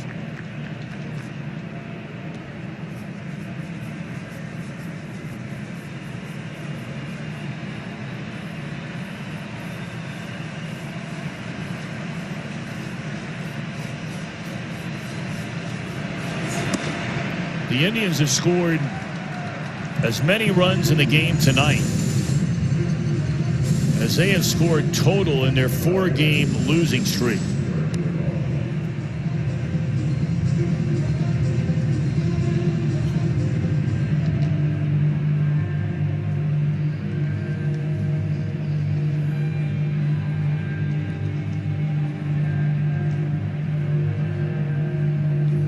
Well, it just goes to Ohio, brought to you by Menards. Save big money at Menards on all your home improvement needs. And by your local Toyota dealer. Visit buyatoyota.com. Toyota, let's go places.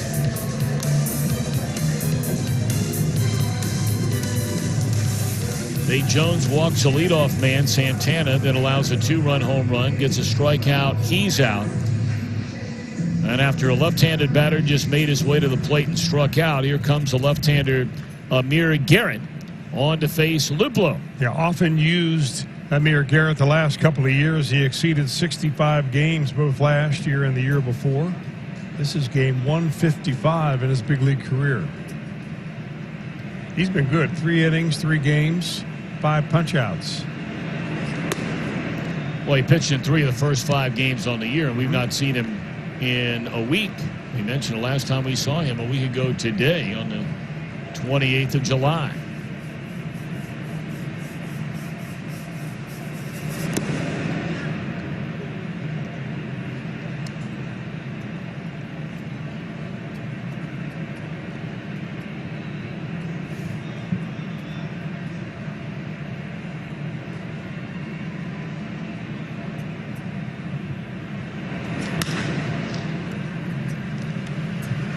Galvis will throw out Luplow for out number 2.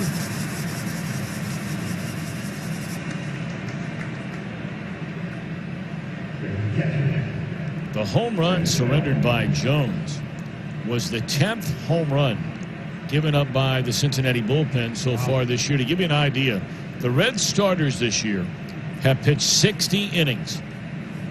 They've given up 20 runs. So 60, 20.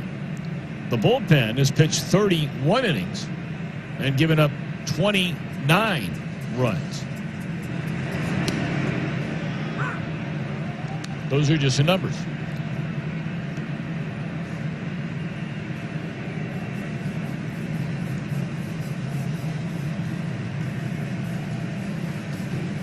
Oh, and 1 to Leon.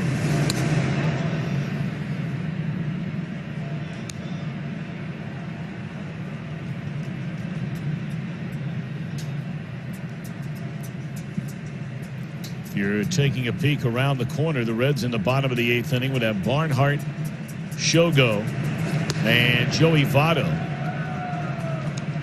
We saw Oliver Perez getting loose earlier. I mean, the way that Bieber's throwing the ball, it would be shocking if he's coming out of this game. He's only given up 4 hits, 2 of them infield hits. And that's all as Garrett retires both batters. They're now available for purchase. Take a picture in your Reds gear to be placed in an actual seat at Great American Ballpark. All the proceeds benefit youth baseball and softball programs of the Reds Community Fund. Details available at reds.com/cutouts. Take a look at that. Folks sending in their four-legged friends. It's good stuff. Misso's Bark in the Park Nights. Well, the Reds are looking for more than bark. They're looking for a little bite against Bieber here in the bottom of the 8th inning. Now down 4-2, and that's going to be a quick out. Tucker Barnhart looking for a fastball on the 99th pitch of the game by Bieber, who's now in line to join Sonny Gray, winning each of their first 3 starts of the year. Reds still have 5 outs to play with. Now, Bieber had 3 complete games last year, but I think only 5 or 6 times did he go a full 8 innings. But I don't think he's coming out of this ball game until they wrestle him out.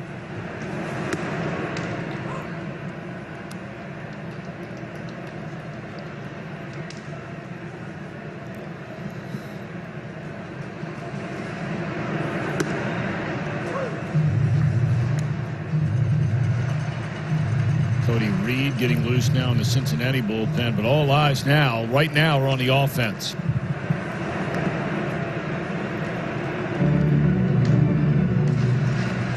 Akiyama 0 for 3. A strikeout, a ground ball to second, and a comebacker to the mound.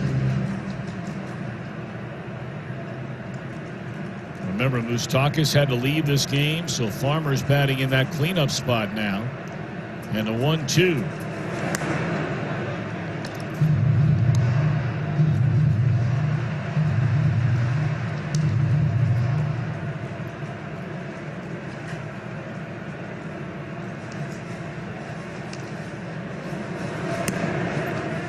That is strikeout number 8 in the game for Bieber.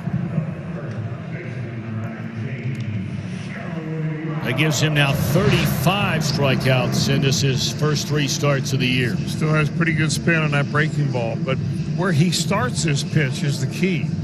He starts it low, and then almost all of his curveballs start low and break out of the zone, but they catch the plate, and that's why he gets so many swings.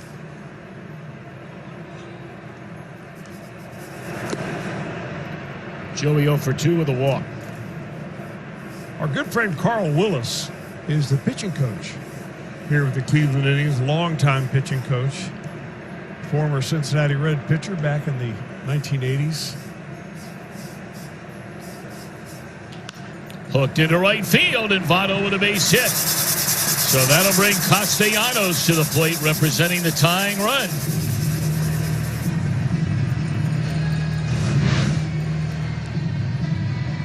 A little different role, really, for Joey this year than in years past when, the Reds looked to him to be the guy to hit the ball into the gap, out of the ballpark. But when you've got backup behind him now, like Castellanos, the whole idea is to keep the inning going.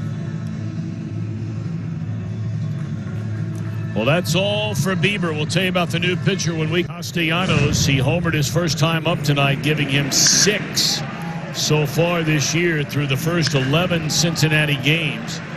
And Chris Hill walk up there here in the 8th inning, representing a tying run against a new Cleveland pitcher. James Karinchak is the pitcher, hard thrower with a breaking ball, 2-pitch guy, and he has got some kind of arm.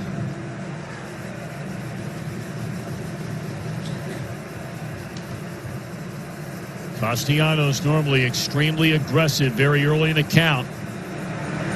And it's an off-speed pitch, not a fastball that's in there, a strike. I That's a tumbler, isn't it? Right over the top.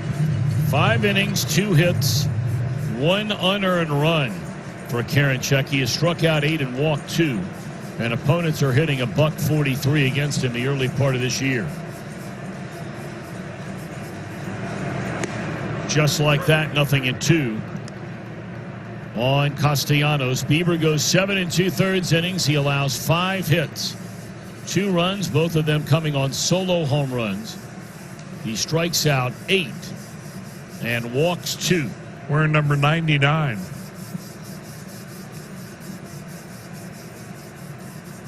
So Castellanos in a big time hole here at 0-2. Pitch in the dirt. Votto will advance on to second base.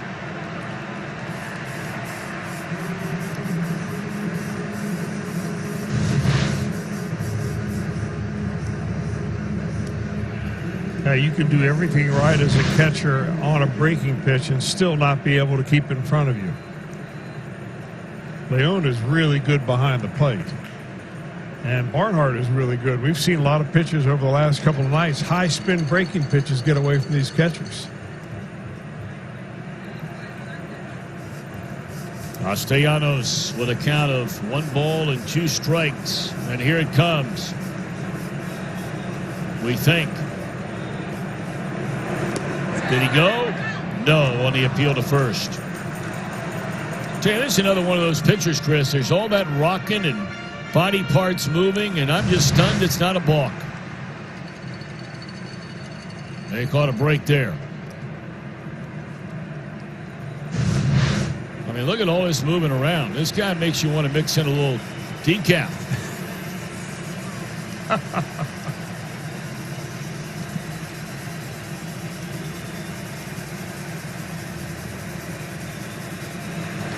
How is that a full stop? I mean, you and I discussed this the other night.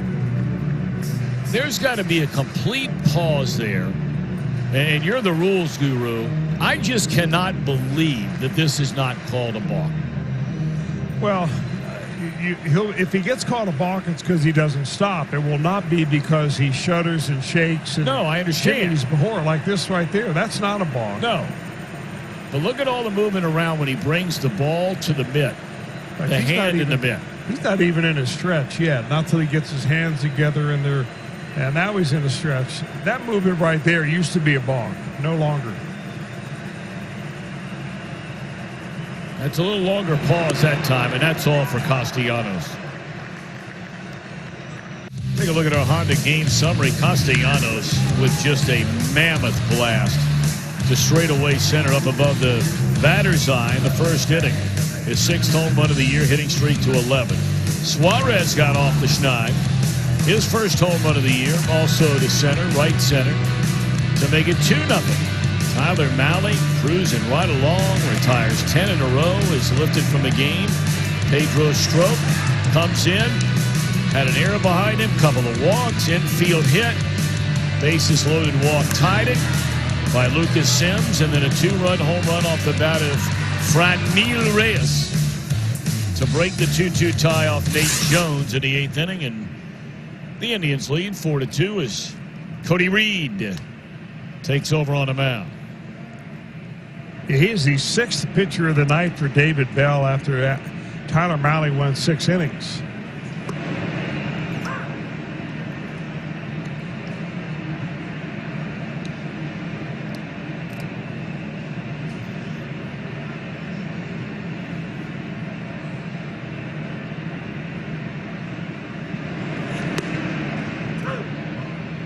Good job getting ahead.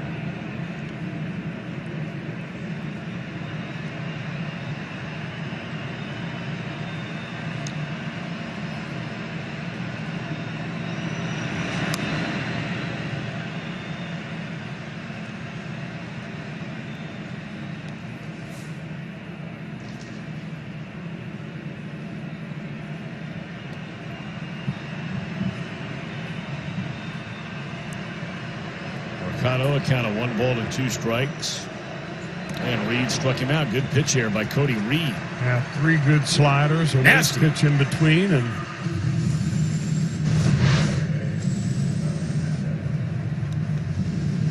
Well done. Yeah. Boy, what a good-looking pitch that was from Cody Reed.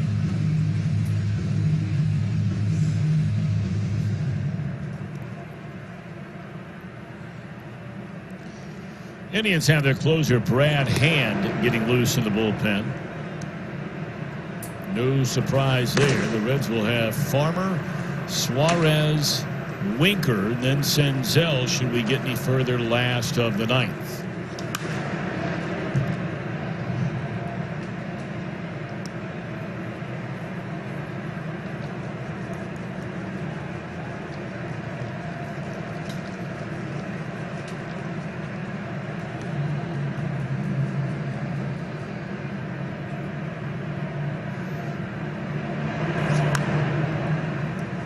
Good fastball there by Reed, in on his hands to get ahead, and 1 ball and 2 strikes. He cut that one loose. Chris, he works off the third base edge of the rubber. What's the game plan there? Well, he used to work off the third base edge because he had a hard time getting the ball in to right-handers. Now he's moved over to the first base side. Well, he just changed the last 2 pitches. Yeah, I was going to say that cutter comes inside and almost hits the hitter. He did hit it. Oh, sure did. So I guess I'm a little confused. The pitch before, Chris. I thought he was too. I know agree he with was. you. Yeah, he was on the third base edge of the rubber, and he threw a fastball.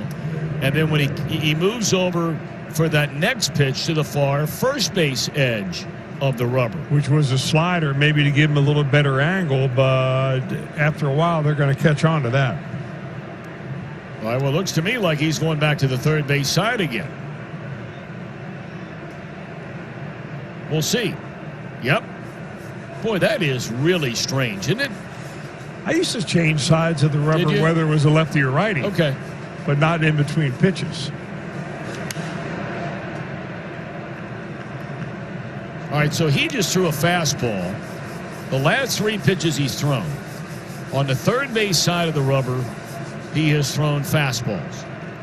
The only pitch he went to the first base side, he threw a slider. And look, we're not giving away state secrets here. There's a camera and a computer printout of every move a player makes. And now he's back to the first base side. So does that mean it's a slider? Sure looks like it We're going is. to find out. And that's what it was. Well, don't tell anybody. Yeah, it's like we were doing a football game last year, and my partner Chris Spielman, the left tackle of the Lions, there's a liner caught by Galvis. Or the left tackle of the Raiders, 2 away in the inning. Every time there was a run play, the left tackle would drop his left foot. Instead of being parallel with his right foot, he'd drop his left foot behind him on a pass play. On a run play, his feet were parallel. Spielman pointed it out, and then we get a screaming mad PR director of the Oakland Raiders that says we're giving away their secrets. I have a feeling that the opponent knew about it already.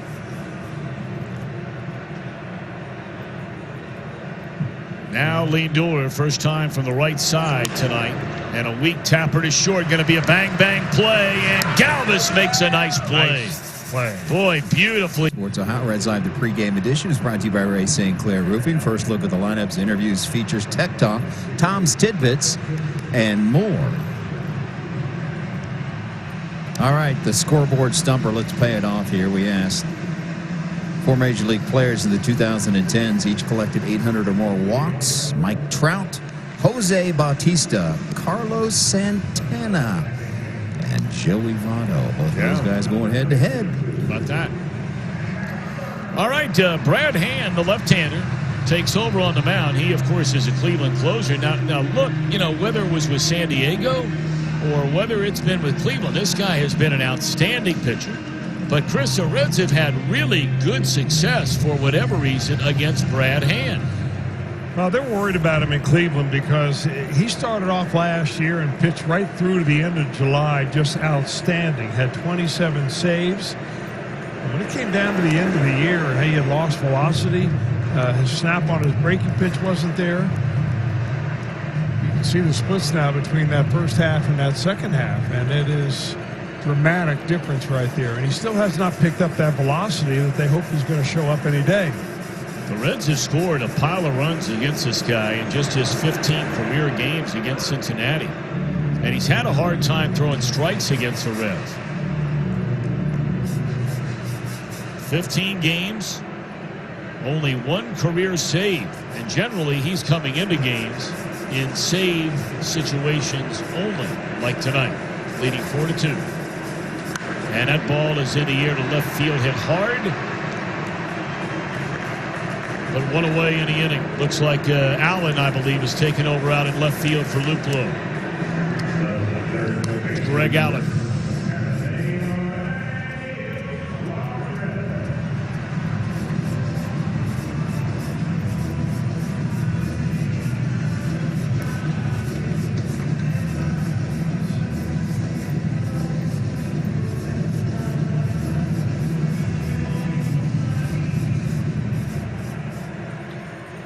Reds down to their final 2 outs of the night. Do they have a comeback in them? Their pitching staff only allowed 3 hits in this game, but walks and a couple of misplays on defense, all against the Cincinnati bullpen after Tyler Mahle allowed 1 hit and no runs in 6 innings and retired the final 10 batters he faced. What an excellent outing tonight by Mahle. But a no decision for him.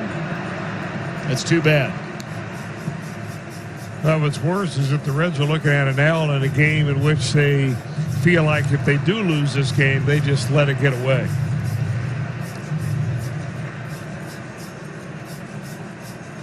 Suarez 1 of 3 at his first home run of the year back in the 4th inning. Reds have 5 hits in the game. I mean, these two pitching staffs are, or put it this way, the 2 starting rotations of these teams are as advertised, Doctor. I mean, we saw Sonny Gray last night, 6 innings, 4 hits, 1 earned run. Plesac, 7 innings, 3 earned runs. Mahle tonight, 6 innings, no runs. Bieber, 7 2/3 innings, 2 runs. And one of that breaking ball didn't get it, 2-2.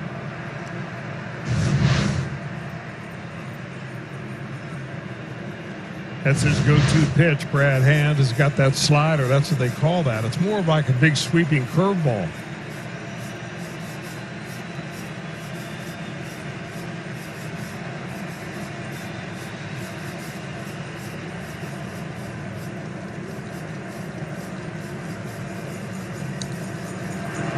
And now ball 3.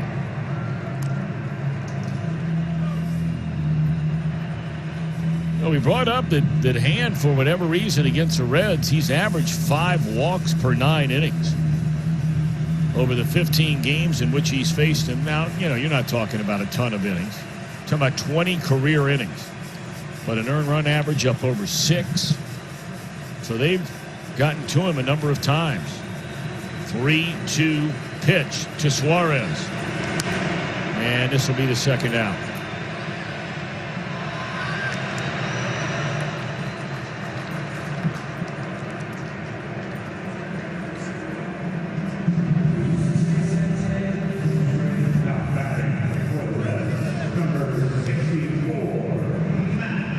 Matt Davidson will come up to bat for Jesse Winker. Reds down to their final out of the night.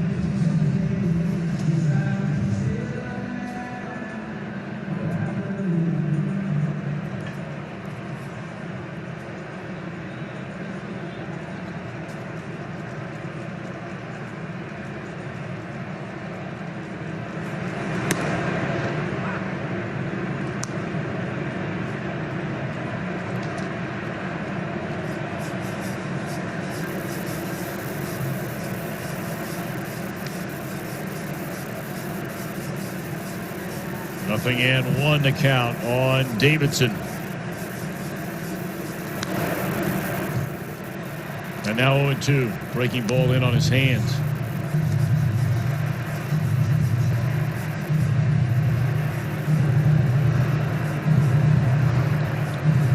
Winker went 1 for 3 tonight. Hit a ground ball back up through the middle that Lindor could not run down. That was scored an infield hit.